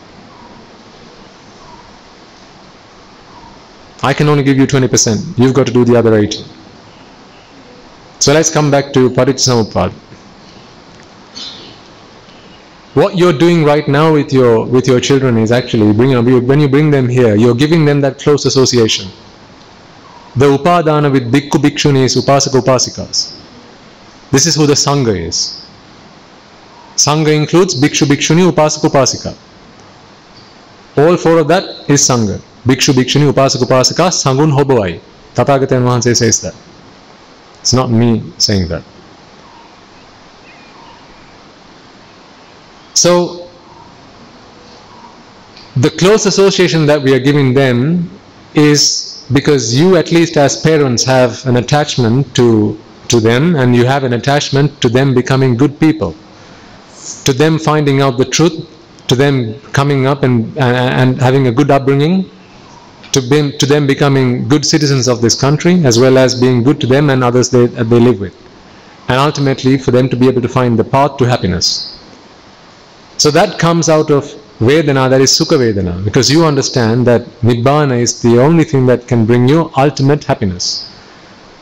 And we talked about this plenty of times in the past weeks, how all this time we thought it was karma, sensuality that brings us happiness, but ultimately in our desire to acquire, the things that we ultimately acquired only brought us suffering. And I repeat, if you miss previous sermons, then please go and listen to them, because I will be making references to previous sermons rather than going over old ground every week. Okay? So if you miss a sermon, listen to it, and if you did listen to this sermon, then go back and listen to it again. Because when you listen to something the second time, it becomes clear, you get more detail from it. Listen to the third time, listen to the fourth time. At least, before you come back then the following week, listen to the sermons at least once again. If you can't listen to it in one stretch, break it up into chunks on your way to work. Get it on an MP3 player, put it into your car, get it in your phone, put your earphones on. Whatever. Just listen to it at least once more. And then what didn't become obvious to you this time will become obvious to you the second time you listen to it, at least one more time. So Vedana Paccaya Tanha. So what brings rise to Vedana? Contact. This contact is mental contact. We're talking about, not physical. We're not talking about two objects hitting each other. So this contact is where, when you use your eyes, let's take an example, you're looking at an object. As we've perhaps talked, I think we've talked in the past, the only thing your eyes can actually observe is color. Your eyes can't observe anything else. Whether you're colorblind, even if you're colorblind, if you're still seeing black and white, that's still color. When you see definition, you're seeing color. When you see high definition, you're still seeing color. That's all you're seeing. Just more color, that's all. So whether you call it 720, 1080 or 4K, you're still seeing color. Just more of it. So when your eyes pick up color, that color does not go and hit your mind, because color is something that, it's a physical thing. It exists out there in the world. Your mind cannot pick up that. But what happens is your eyes can perceive color. It then sends a signal through your nervous system through your ocular nerves into your brain, and then your brain passes an imprint of that to your mind. It's an imprint. That passing of the imprint is what passa is. Now, this passa or this contact happens for an arahant as well. But we're talking about a problem. We're talking about this ailment, this disease that gives rise to jati, jara, vyadi, marana. An arahant has escaped from that. So it's not just any old passa we are talking about here. We are talking about sampassa. So the true technical term to be used here is sampassa. So avidya pacca sankara, sankara pacca vijnana, vijnana pacca nama rupa, nama rupa pacca salayatana, salayatana pacca sampassa. I mean, of course, we use the word passa, but that's a common term. Arahatun Mahanses have passa as well, but we are talking about sampassa. Sampassa is the problematic passa. So again, what is sang? Yes, they're coming together. So here we are talking about coming together of avidya and tanha. Where did Parisampada start from? Avidya. So we're talking about the coming together of avidya, tanha with passa. So when you see an object, we talked about the example of your eyes looking at color, looking at an object, and your eyes picking up that object, passing it to your brain then sending an imprint onto your mind, and your mind now taking that imprint with ignorance and attachment. Now that is sampassa. When you take something with ignorance, you're not necessarily seeing what's really out there. You're seeing what you want to see, not what's really out there. Let me ask you a really simple question. If you see a pretty girl, then chances are your heart starts beating faster. When did you really last see a pretty girl? Do pretty girls exist out in the world? You're only seeing color. You're seeing hair. You're seeing eyes. You're seeing eyebrows. You're seeing lips. You're seeing noses. You're seeing a chin. You're seeing skin.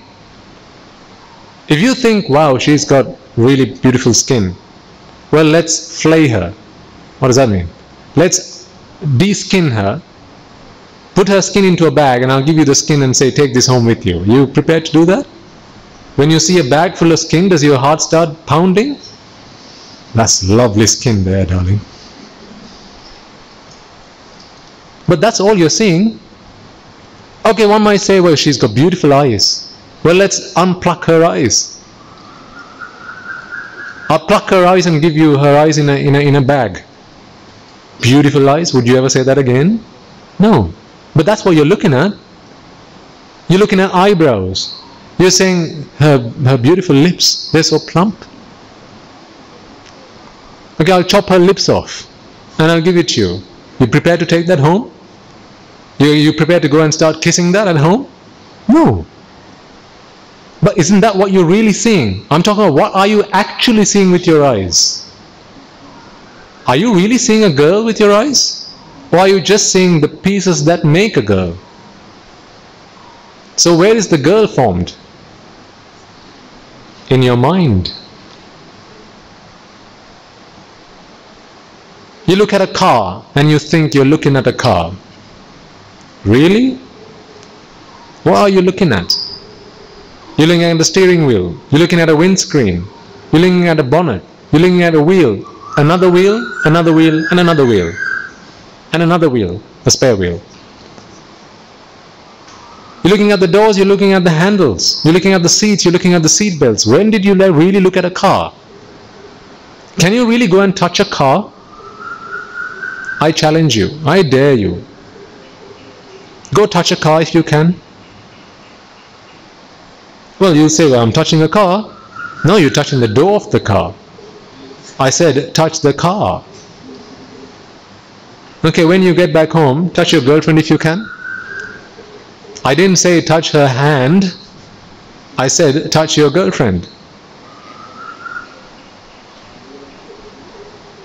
Can you? Do you see a hole here? What do you see? You see the things that make it up. You see the bits, the parts that come together to make that object up. But that object is not formed out there, it's formed in your mind. So how do you know a girl when you see a girl? You have this model of a girl in your mind. It's a model. Achu. It's, you know, like when you bake bread, you put the flour in the model. Is another word for it? A cast. Yeah. And then you put it in the oven. When it comes out of it, you see a bread. So you have a model or a cast in your mind. And that model, when you project out into the outside world, anything that fits into that model, you say, that's a girl. You have a model of a car in your mind. You project that model into the outside world. Anything that fits into that model, you say, that's a car. But that car is formed in your mind, not outside. Can you touch this table? You come and touch here, and I'll say, that's not the table. That's the surface. You'll touch somewhere else, I'll say, that's the leg. That's not the table. I asked you to touch the table. Can you touch the table? Okay, touch yourself if you can. No, don't touch your face. I said touch yourself. You know, you all have a name. Let's say your name is Sunil. Sunil, touch yourself. You can't do that, can you? Wherever you touch, you're just touching a bit that makes you up. So where is this Sunil? Where is this person? Where is this girl? Where is this car? Where is this house? Where is this world? In the mind.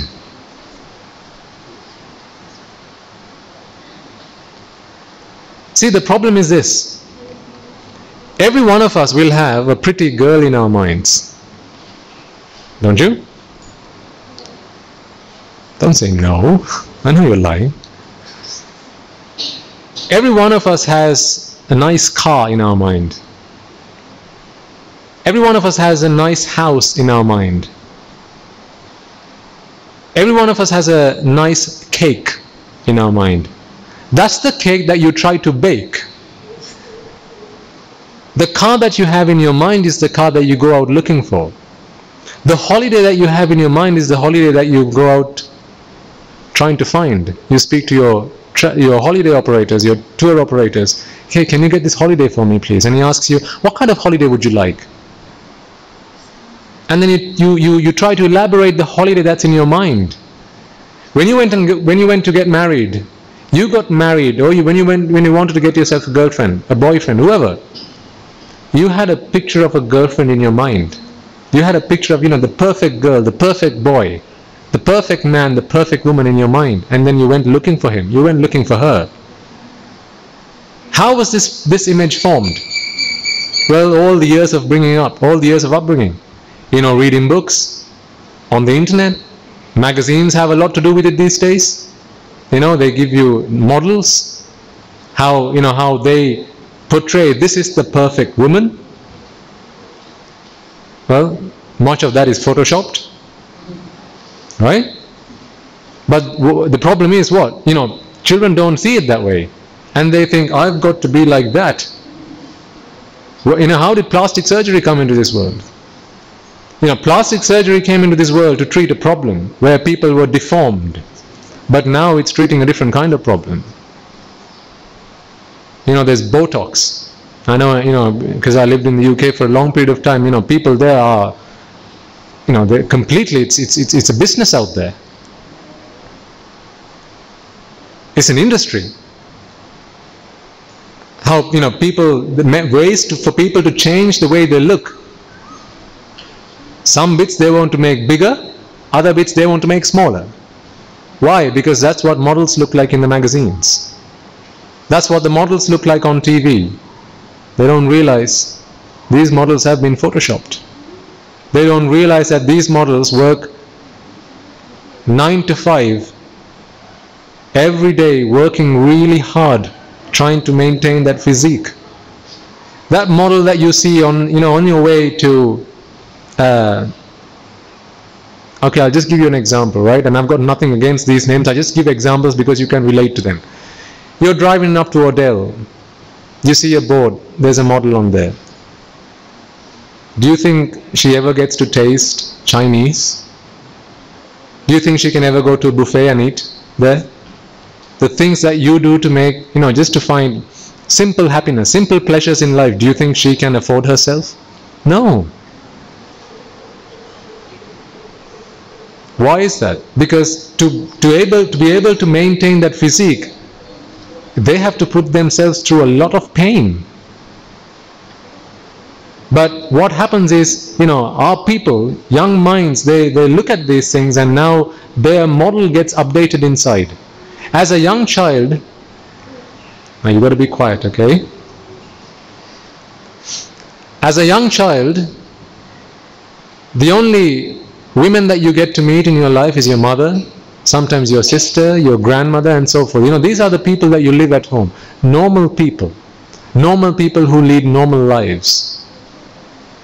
But then you open them up to the television, you open them up to the internet. They start going out, they say billboards, they see advertisements. And then now the models that they had in their minds, they start getting warped. They start getting distorted. Now the models that they're looking for are no longer the mother that they had at home. The mother never had time to paint her fingernails because she was far too busy at home, cooking and cleaning and doing all the house chores. But the models that they see on the TV, that they see on the internet, oh, they're perfect. So now when you go out looking for a girlfriend, when you go out looking for your potential bride, what's the model that you have? It's the model that you got. That's the model that was formed after your experience of what you found, what you got to see out there. So this is the danger. When you don't realize the truth behind what looks like the apparent truth, then you fall into this trap. And then what happens is the demand goes up for people that, clearly have to do things to change the way they look. And then what happens then is everyone wants to get into that, and then it becomes a business, it becomes an industry. And then young girls have to go and change the way they look. Young boys have to go and change the way they look, just to be able to fit, because it's a survival of the fittest. That's how Mara plays his game. So you project your perfect girlfriend picture, your projection. You see the girl that fits into that, you think, oh, she's pretty, she's got to be mine. You take her home. All the things that she did to maintain that figure, now no longer has she got the time to do that. Now she's a busy housewife, or perhaps she has to go to work. She doesn't have a 9 to 5 to go to the gym and do her workouts. And then before soon she becomes a mother. Now her body starts to change. But this man got married to the woman that he had a model of inside his mind. That model does not get updated. He's holding on to that model. Now he's projecting that model, but his wife no longer fits into that model. So what happens now? He's got to go looking for somebody else that fits.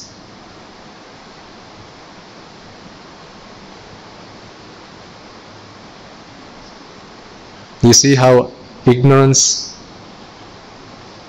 puts you into these positions of torture, pain and suffering and problems every single time? When you don't see reality, when you just take what you see at the surface, when you don't see under the tip of the iceberg, this is what happens. And the world is responsible for this. The people that want to make a living in this world, this is what they do. They'll give you models, they'll throw this, that and the other. They'll say, this is the kind of food you have to eat to maintain a slim figure. By the way, I've got nothing against them, okay? You can do what you like. If you want to go through plastic surgery, go through plastic surgery all year round. That's not my problem. I've got nothing against them. They're giving you a service that you want. Besides, I know before soon, they're going to come after us as well. Not to do plastic surgery on. They're going to come after us with sticks and guns and all sorts of things. Why? Because we give you the truth. When you realize the truth, then you no longer start running after these false pretenses. And then what happens to them? Then they can no longer sustain themselves. When it starts hitting their livelihood, now they've got a problem. And then they start finding who's doing this to us. People watch TV all day round, all year long. And when we come and talk to you about the essenceless nature of using your eyes to look at sights and sounds, after all you take is Rupa Vedana Sanya Sankara Vinyan. It's all Anicca Dukkha Anatta. What's the point of it? And then there are people who come and tell us, Swamin Mahansa, I used to watch TV all day long, now I have no interest in it. So what happens when this number keeps going up? All these producers that spend millions, trillions on making TV programs and commercials, you're attacking their livelihood. So even if you don't watch TV, at least keep the TV on at home. Otherwise, we're under threat. I need to be alive at least until I complete what it is I need to do with my life. So just until then, just keep your TV on at home. You don't have to watch it. Just keep it on. So their ratings will still be okay. Okay? So, passa, I was saying, is contact. So that contact is when you see something with your eyes, it leaves an imprint on your mind. And that imprint, what your mind does at that point, is it has this image that it has a model of. And now it checks, is this in line with the model that I have? Does this fit with the model that I have? If it fits, that's where Sukha Vedana comes from. If it doesn't fit, that's where Dukkha Vedana comes from. If it still can't figure it out, that's where Upeksha Vedana comes from. Making sense? Good. Now where does Passa come from? What's the cause for that? Salayatana. Salayatana Pacha Passa. So what's Salayatana? So that's what I used to think. Eyes, ears, nose, tongue, and physical sensation. Does an Arahatun Mahansa not have eyes, ears, and nose, and tongue, and all that, all the five senses? Of course he does. When someone becomes an Arahant, does someone come along and extract their eyes and cut their tongue off and cut their ears off? No. They still have all their five senses intact, perfectly fine and in full working order. So there's a difference between Indriya and Ayatana. So your Indriya are your faculties. Your Ayatana is what we are talking about here. Now I'm going to have to use a translation here because otherwise it's not fair on our listeners. What is an Ayatana? Ayatana? It's an institute. What do you do at an Ayatana? What do you do at an institute? You produce something. It's either a product or a service, right? Generally a service. So the reason that Tathagata Mahansa speaks about the Salayatana because it's 6, okay, Sala is 6 there, Asa, Kana, Diva, Nase, Kaya, Mana, or eyes, ears, nose, tongue, skin, body and the mind. So these are the 6 ayatanas, the 6 institutes. So why does he call them the institutes? Because they produce a service. They're not just indriya, they're not just faculties, they're institutes producing a service. Remember, this being has avidya tanha. We're talking about a being with ignorance and attachment. For as long as ignorance and attachment are with you, do you remember baby Natasha? Did you all listen to that sermon? If you didn't, then please go back and listen to it. Remember baby Natasha's mother got her husband, baby Natasha's father, to go shopping, to buy things for baby Natasha, clothes and toys and food. And we all know baby Natasha was just a figment of her mother's imagination, right? If you're scratching your head, then you haven't listened to the sermon. So please go back and listen to it. It's titled Baby Natasha.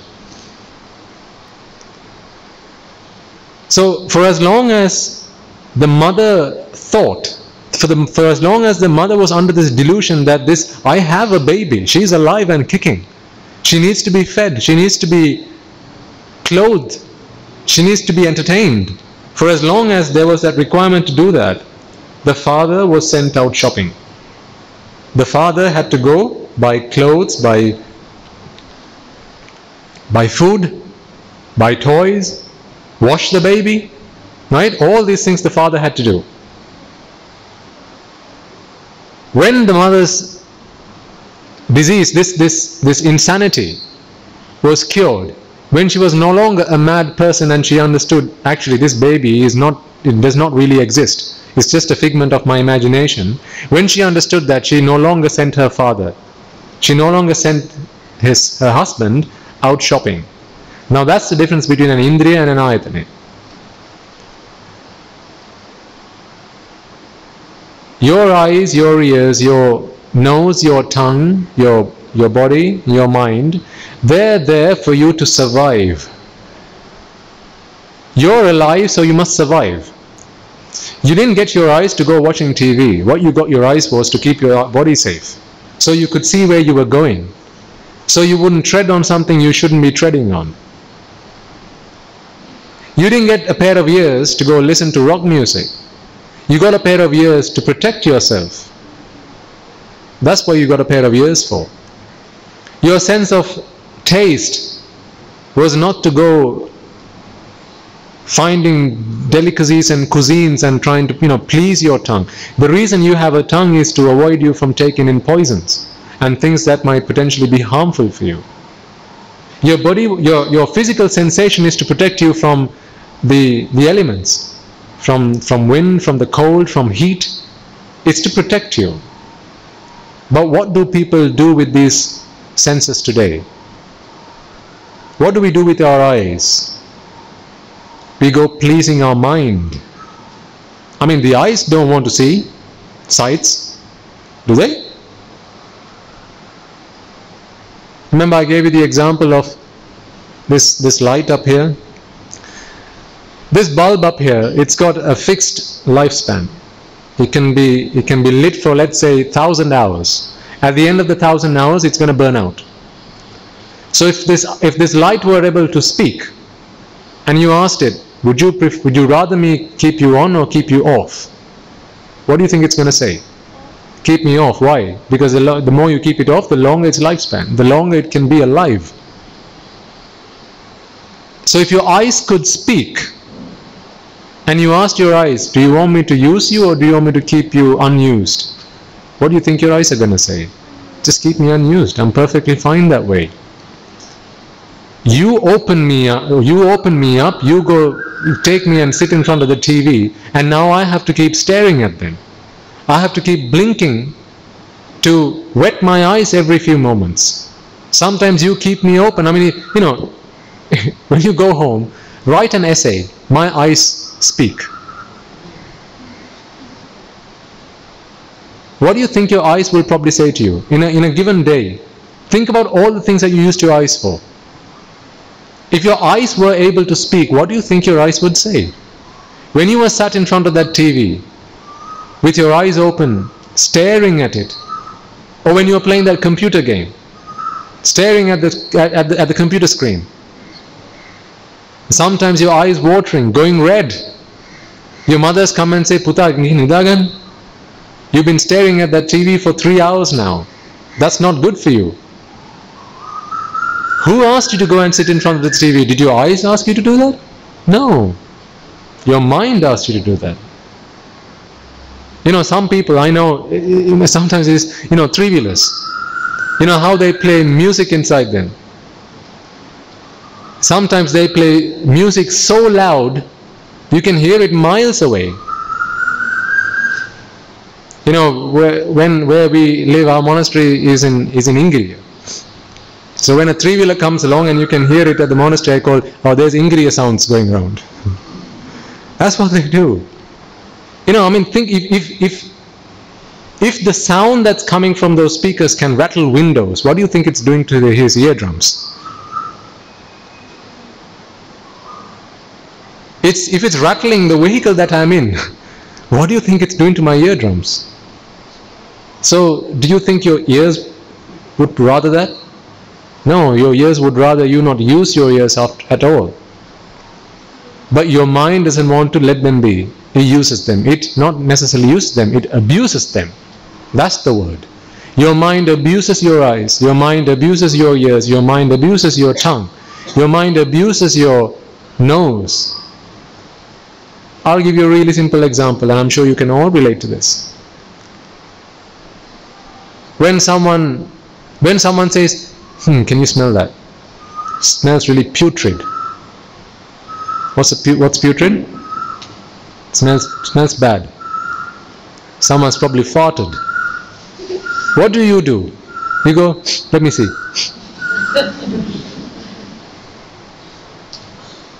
Do you not want to know what that smells like? When you do it, do you want to know what that smells like? Aren't you abusing your nose? Would your nose rather smell it or rather not smell it? Let's be honest. Rather not smell it. But your mind wants to know.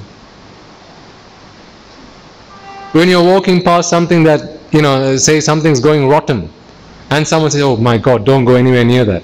Or someone says, this sock, my God, it smells bad. What do you want to do? Let me see. Let me have a sniff at it. Just one. And you go, goodness, yes, that is bad.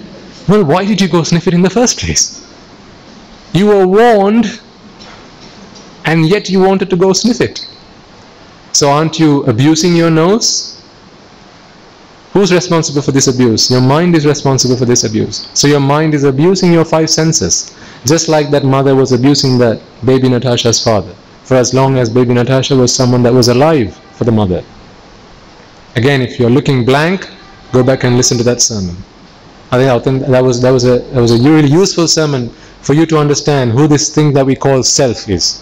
Mama. Who is this mama? Who is this self?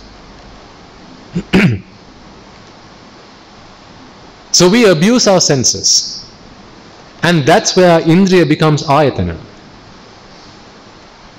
When the mind instructs the 5 senses, go looking for this. I have a model of a girl. I want you to go find that model for me. I want you to go find the girl that fits my model. Now the eyes have to go looking. It can't just take any old sights that it can take.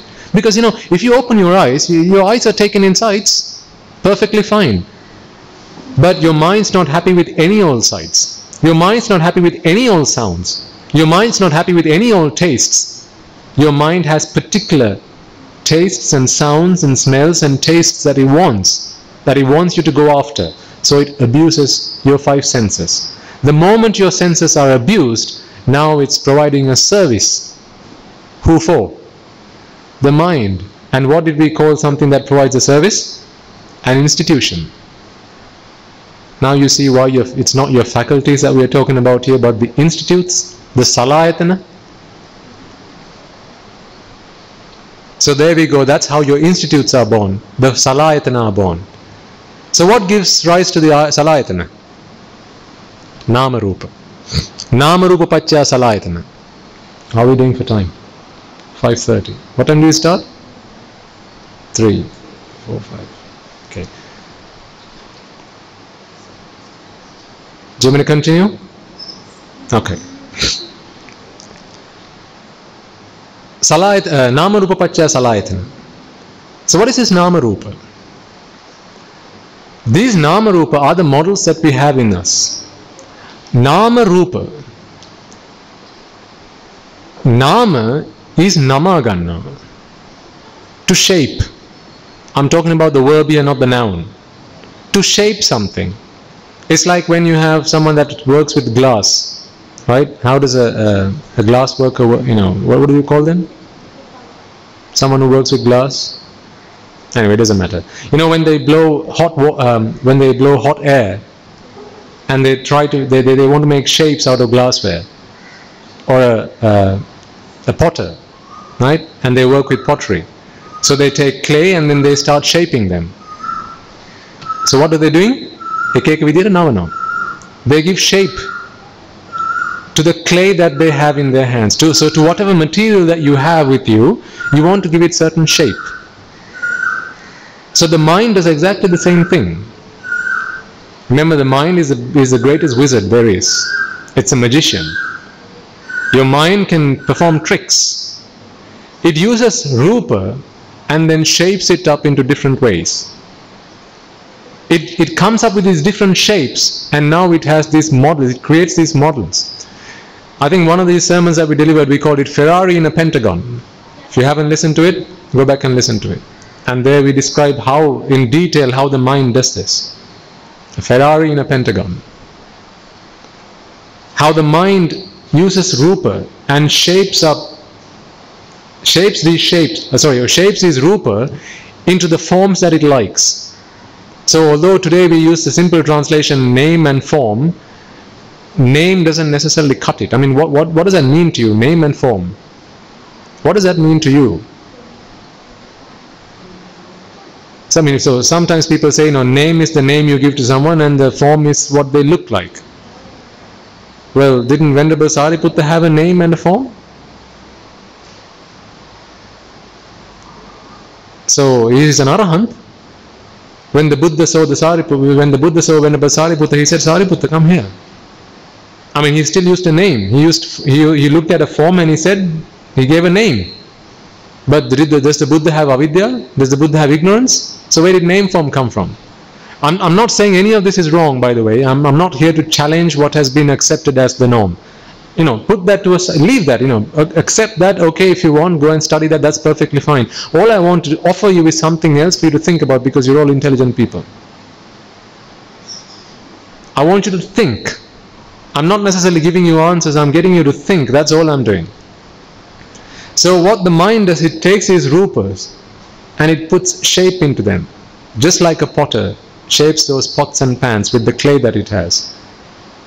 So remember how this model of a girl that you have in your mind, how was this model formed? You read magazines, you saw pictures of girls on the internet, you saw actresses on TV when you saw, you saw various bits and pieces.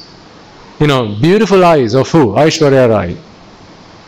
You saw the arms of the girl that's on the Lux advert. You saw the hair of the girl that's on the what? Rexona advert.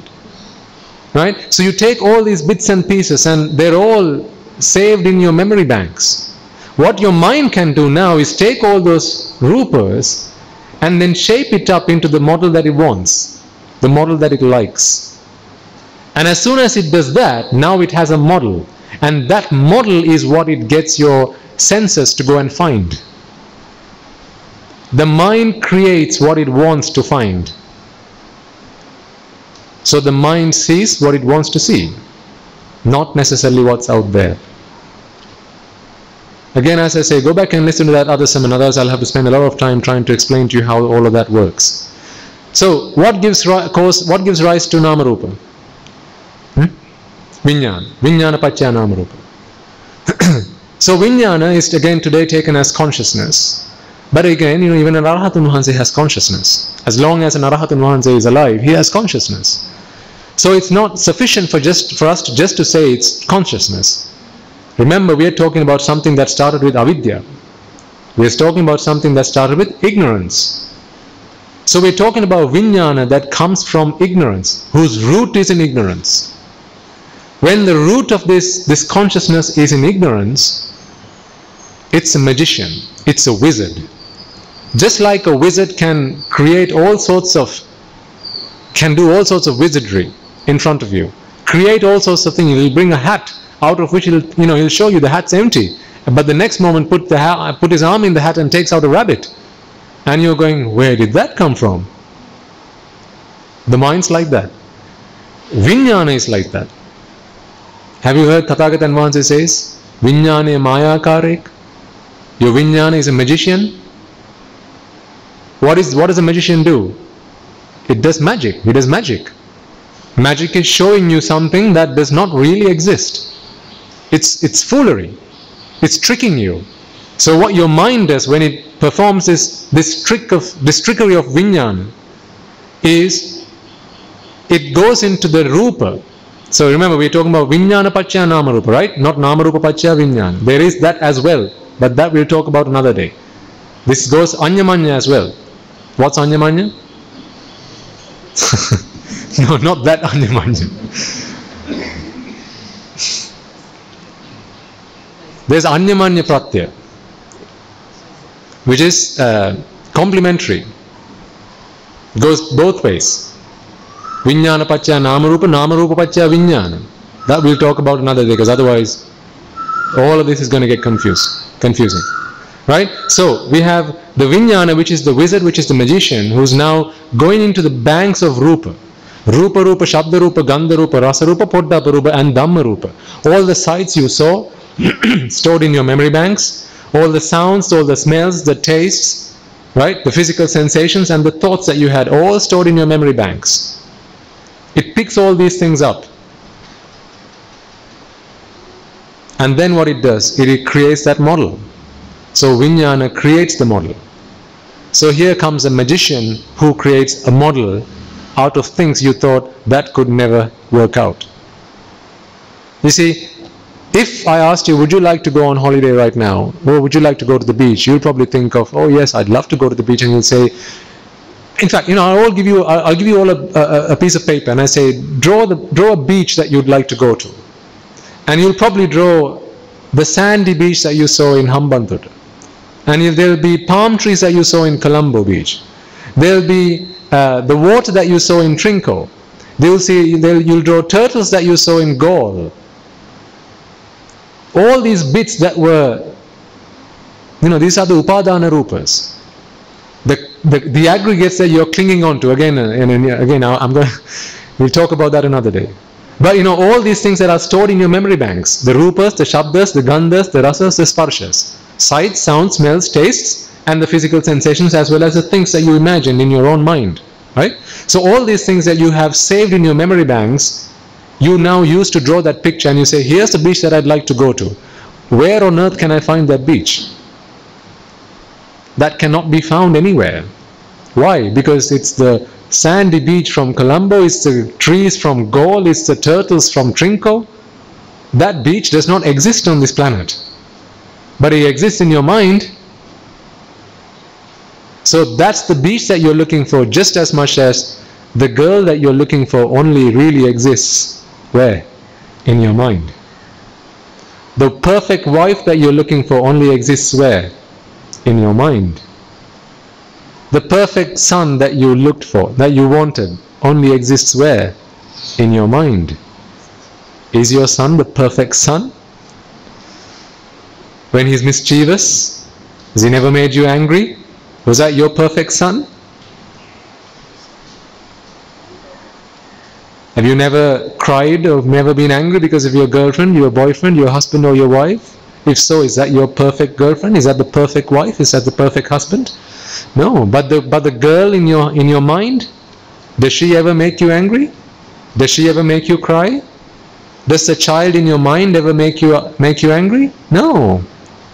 So what happens is, when the person outside does not behave to what you have inside, the expectation that you have inside, what happens then? Conflict. That's where the conflict comes from. There's a girl in your mind, she speaks soft. She speaks in a soft voice. She only speaks lovely words. She smells so nice. One day she comes along, she doesn't speak to you in nice words. She doesn't smell nice. Now what happens? Now you're in conflict. Why? Because you have a girl in your mind and that model does not fit with the girl that's outside right now. Ladies and gentlemen, where do you think the problem is? Outside or with you? With you, indeed. We all have these models. For everything that we live with, we create models. That's our Vijnana. That's the magician that we have, this mind that is a magician, this Vijnana. It creates these models for all these things that we associate with. And then when we go looking in this world, things that fit into our models. Sometimes they fit 20%, 30%, 40%, and we are happy to take it home. But before long, they change. Why? Causes change, results change. Cause and effect. Hetu venas wenawa, phala venas wenawa. She ages. She decays. She doesn't speak in soft words anymore. She is no longer interested in you. She is interested in the other guy, your best friend. Don't these things happen? Think about your own lives. Your lives are the lab, remember? That's where this Dhamma can be real for you. That's how it's going to be real. So, Vijnana Pacchaya Namarupa, that's how Vijnana does this job of creating these Namarupas. So what causes Vijnana? Sankara. Again, what is Sang? Coming together of ignorance and attachment. Sankara. What is Kara? Is the activity. Is doing something. So there is Vachi Sankara, Mano Sankara, Kaya Sankara. Chetanaham bhikkhave kamhang vadami. Tathagata Mahasaya says. Its intention, that is, of volition, is what gives rise to kamma. This Sankara is what he meant by Chetana. It's the creation of your mind. The creation of that thought. So, for example, when someone comes to you and says, why don't you buy that car? I think, that's the car you deserve. They gave you a Dhamma. They gave you something to think about. So that's a Dhamma. For as long as you have ignorance within you, you can be fooled. This is the nature. For as long as you have, you're flammable. For as long as you have ignorance with you, you're flammable. All it takes is someone to bring fire to you and you're ablaze. This is why what we need to do is not put out all the fires outside, but make ourselves non-flammable. That's what we need to do. Think about that. Let's not try to put out all the fires in the world. We can never do that. The Buddha didn't try to do that. Well, I don't think we're going to have any luck doing that if he didn't. What we need to do is make ourselves non-flammable. If we're dosed in a liter of kerosene, then the moment someone brings a matchstick, that's enough to set us on fire. So what we need to do is wash all that away. Raga, Dvesha, Moha, we need to wash all that away. And then no matter how much fire is brought to us, then we can't be set ablaze. That's what we need to do. So, Sankara Pacchaya Vijnana. So when someone said, hey, look at that car, I think that's the car that you deserve to buy, that was a Dhamma that was put to someone that has ignorance within them. They couldn't see, because of ignorance, that this attachment that I have towards this is finally going to bring me what? Suffering. Because you couldn't see that, because you didn't see that desire is what is responsible for suffering, and you thought desire is what brings me happiness. Remember last week we discussed this, how we think desire is what brings us happiness, not suffering. Because we think desire brings us happiness, you went and attached yourself to that. And the moment you attach yourself to that, now you start planting seeds of Vijnana. It's like a tree that starts branching. Your Sankara is like that. So now you start thinking about, hey, how can I get that? How can I get that car? How can I buy that car? But you don't stop at thinking, you start saying things. You go start speaking to your wife. Hey darling, don't you think it's time we upgraded? You know that car you said you always wanted? I think I know which car we need to buy now. And you don't stop at that, you go and do Kaya Karma. So it's not just Mano Karma, it's Vachi Karma and Kaya Karma. All these things are Sankara. And as this Sankara tree grows, it grows to become a tree that's Vijnana. That's how Sankara becomes Vijnana. The tree, that seed that you planted, which was a Sankara, starts to grow. First it's just a seedling. Then it starts to grow. You keep watering it. The Asat Purushas that you associate, the immoral people, they come in and keep watering it. They come and keep adding fertilizer. Every week he comes and asks you, hey, you know that car we talked about? Yeah, I'm saving up for it. But when you come to these sermons, we talk about Anicca Dukkha Anatta. How desire brings you suffering. But the moment you walk outside and you go to and live your lives again, what do people come and tell you? Desire brings you suffering? Is that what people tell you? No, they say desire brings you happiness. Go acquire, go build, go attach yourself. That's what people say. So what they're doing is they're watering your seed of Sankara. Every time they bring in a new Dhamma, your tree keeps growing. And finally, until it becomes a Vijnana. Now it's a very strong, forceful, impactful volition. Now you want to do it, now you are prepared to do it. And then you have Vijnana. Now that Vijnana goes and creates the model, the Namarupa, and then the model, according to the model, you now get your faculties to go and start fishing, to provide you a service, right? Get the Rupas, Rupa, Shabda, Gandha, Rasa, Sparsha, according to that model.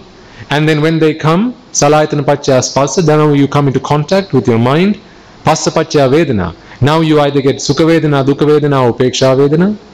And where you have Sukha Vedana, you go and attach yourself to it. Tanha, Tanha Pacchaya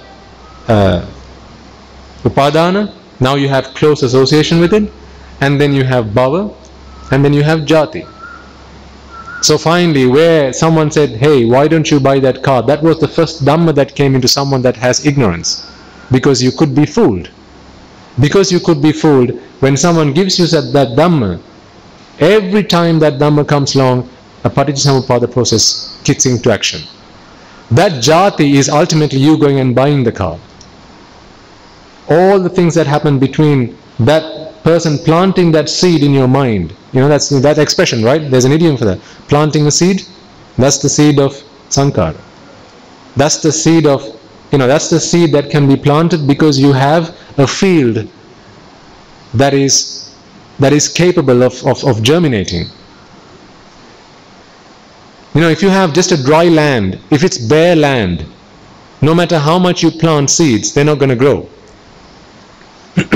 But if you have rich land that's rich in fertilizer and water, then all it takes is one seed to be planted.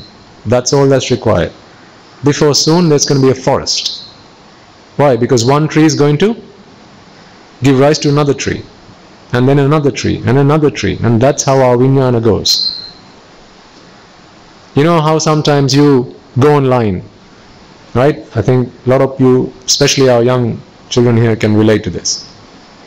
Just in a flash of a second you see something flash in front of you. Sometimes they can be adverts, sometimes they can be pop-ups.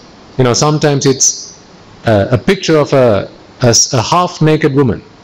They come up just as pop-ups, and quickly you close it. But now the seed has been planted. Because you have ignorance within you, that seed has now been planted. The seed starts growing. Because your mind is capable of going into the state of Vijnana. Now it goes into your memory banks. It picks up all the sights, all the sounds, all the smells, all the tastes, all the physical sensations that you took. It starts bringing all them back to the present moment from the past. Now it creates a model. And as soon as that model has been created, now what does it do? It gets you to go shopping. Now it was just one flash of a second, half-naked woman, just one pop-up. You thought nothing of it. But a moment later, a few minutes later, well, you know what's going on. Now you're lost in the deep, dark web. Isn't this why you need to delete your history after you've finished your browsing sessions? So your parents don't know what you've been up to?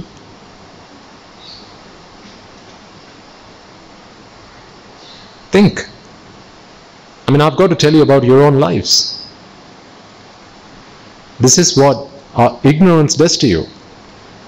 But if you are an Arahatun Mahanse, at least if you are an Anagami person, does it matter how many pop-ups come in front of you? Even if a real woman came up and stood naked in front of you, you'd be like, so what? What's the difference between you and this cup that's in front of me? You're Rupa, that's Rupa. What's the difference?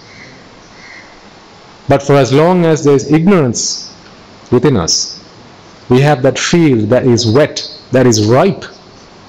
All that is required is for a seed to be planted. And as soon as that seed is planted, that's the end. So this is why you need to protect your children, you need to protect yourselves from asatpurusha, from the immoral people. Because what they do is they come and they keep throwing seeds at you. That's what they do. They know that you have rich land on which you can cultivate. And they keep throwing these seeds. This is why you need to protect yourselves from asatpurusha sevane.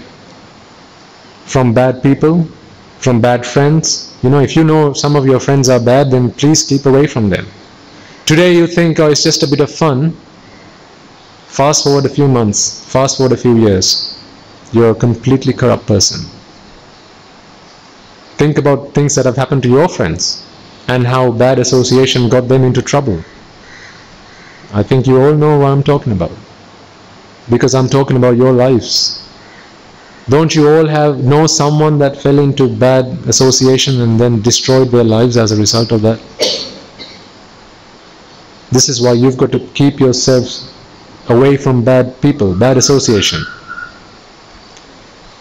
So, hopefully that gives you at least an overview of how dependent origination is responsible for ultimately jati, jara, marana, shoka, parideva, dukkha, domanassa.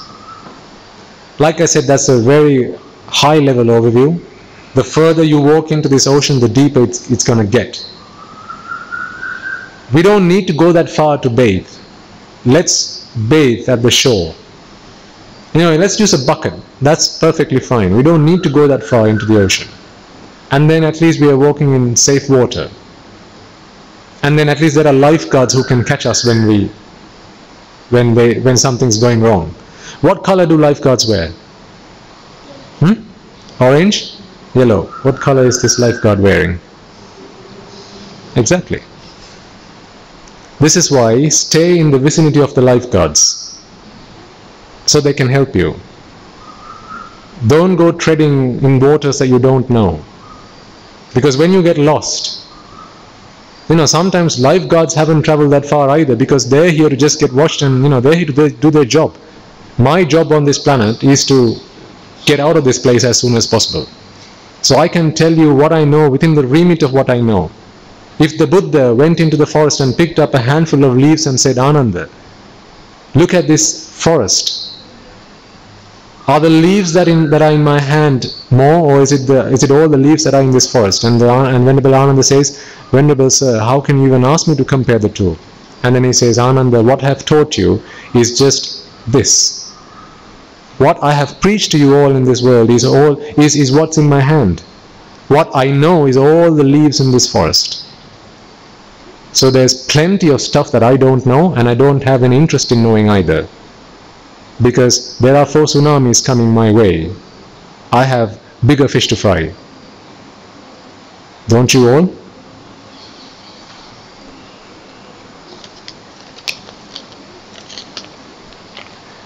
Does the karma play a role in the influence we get by the Mara, or is it the same kind of influence for all by Mara? It's a question that came up.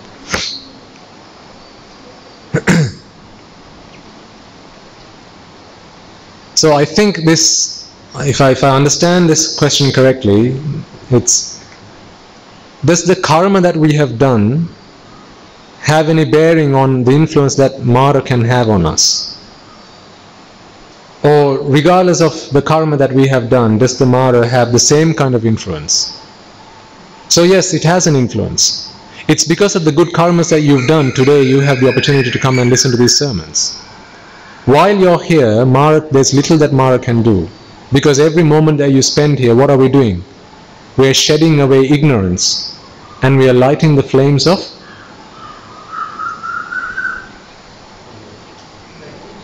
Vidya. Wisdom, right? We're lighting the flames of wisdom. And with the flame of wisdom you go burning desire, aversion and delusion. So it's because of the good karmas you've done. This is why I said before, Ma bhikkave punyanam bhahita sukhasetang adivachanam punyanti. Monks, fear not the meritorious deeds. Go and do as much meritorious deeds as you possibly can. So you should all do the same, because with every meritorious deed you do, you are doing merit. You are acquiring merit. And that merit is going to help create the environment that you absolutely require to understand the Dhamma. If you haven't been born as a Trihetuka Patisandilabhi, which is with Alobha, Adosa, Amoha, if your Patisandhi Chitta does not have Alobha, Adosa, Amoha, there is no way you're going to be able to understand this Dhamma. To be born as a Trihetuka Patisandilabhi is the result of good karmas you've done in the past. The thing is, there was only one person that could look at you and say whether you were Dvihetuka or a Trihetuka. He's passed away 2650 years ago. So we don't have the opportunity to go and ask him now. So what we need to do is, if we can't tell for ourselves whether we are a Dvihetuka or a Trihetuka, whether we are bi-rooted or tri-rooted, what we need to do is act like we are capable. Do all the things that we need to do in the hope that we can get to where we want to go. Because aim for the stars, ladies and gentlemen. Aim for the stars. You might end somewhere halfway, but that's okay. Aim for the stars. The stars are the Arahat nuances and the Arahat Mehini nuances. Aim for that. If you aim for much lower than that, then you'll again end halfway there, potentially. But if you aim for the stars, then one day you're going to reach there. So that's what we need to do. Mara can influence us, there's no question about that. But I think last week as well I said, let's not worry about Mara Divyaputra, because there are 3 Maras that are with us all day long, 24/7, 365 days a year. Raga, Dvesha, Moha. These are the Klesa Mara, the cankers, the defilements. So we have, again, bigger fish to fry, so let's not worry about the other things in life. Okay. So I think we'll conclude the sermon there. You have a question?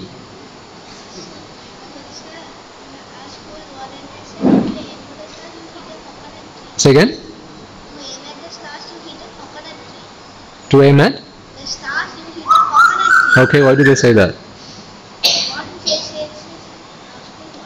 No, why do they say that? Okay, you're gonna go and have to find out why they say that. He says in their school they say to aim for the stars, aim for a coconut tree. Oh, I see what you mean. I got it. Especially if you are stood under the coconut tree, then yes. Okay. As I said, we've brought some books along, so please leave one aside, because I'd like to gift it to the Venerable monk here, to the Venerable Reverend. But others, then please feel free to help yourselves. If there's a family, then perhaps just take one book so others have an opportunity to take one as well. So this is about karma vipaka, deeds and results. Read them and see what you can learn from them, and share it with others. Once you've read, finish reading, pass it on. It's a gift of Dhamma for free distribution only.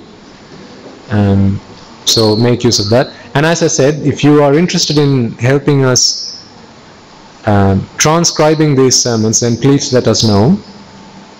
It's a very meritorious deed, because it's an opportunity to help other people.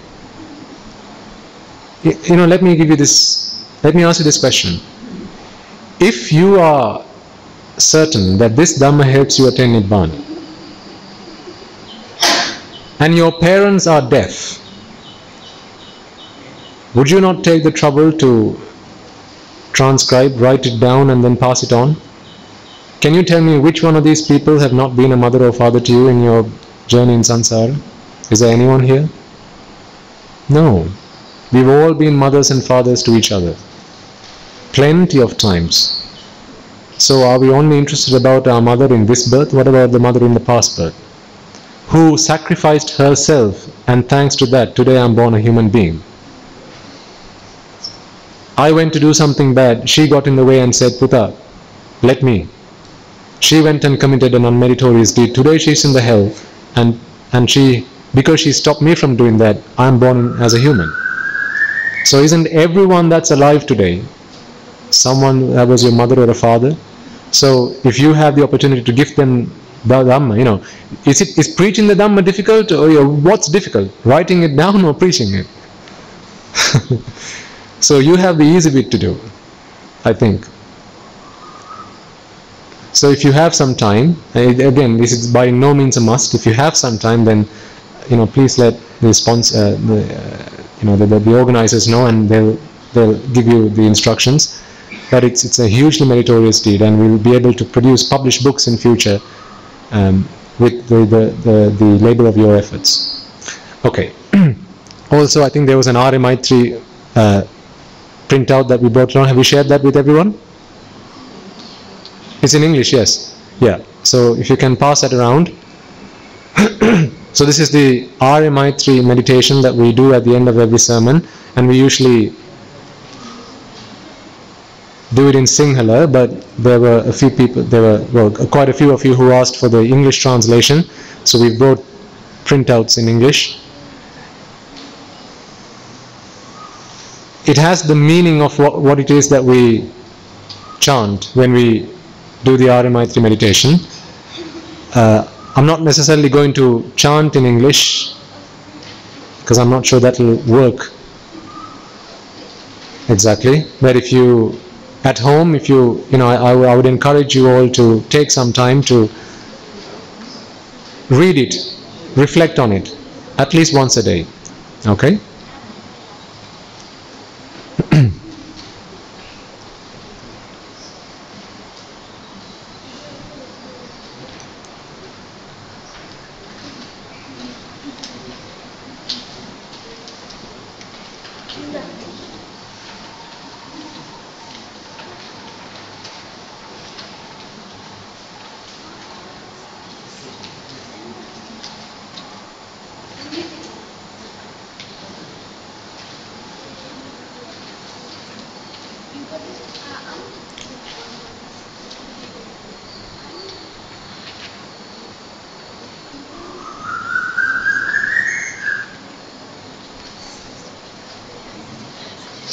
Okay.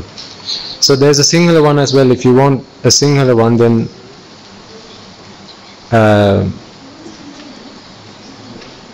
shall we leave it at the... Actually no, because we are going to... Sorry, can I have a look at that?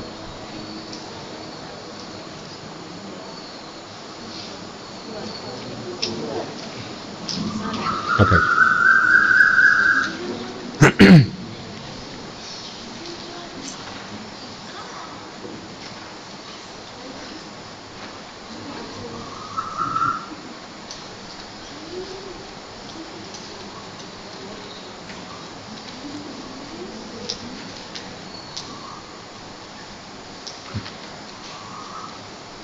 Okay, right.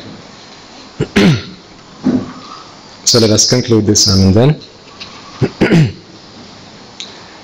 Let us all again take a moment to reflect on the fact that it is the Lord Buddha's Dhamma that we have the privilege and the opportunity to listen to understand, and to help us unshackle ourselves from this endless suffering of samsara.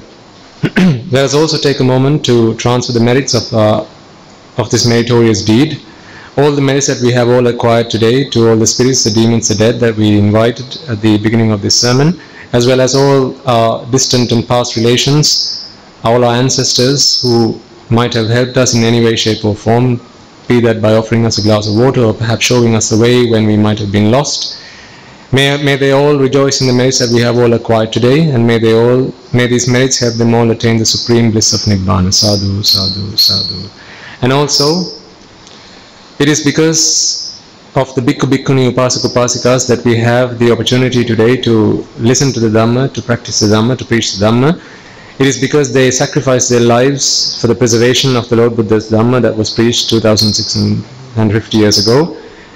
And therefore may they all be able to rejoice in the merits that we have acquired today, and may they all achieve the noble bliss of Nibbana. Sadhu, sadhu, sadhu. And also, may the chief incumbent monk of this temple, the most venerable Uduwe Dhammaloka Nayaka Swamin Wahanse, as well as all the other incumbent monks of this temple, as well as all the other bhikkhu, bhikkhunis, upasak, upasikas who live,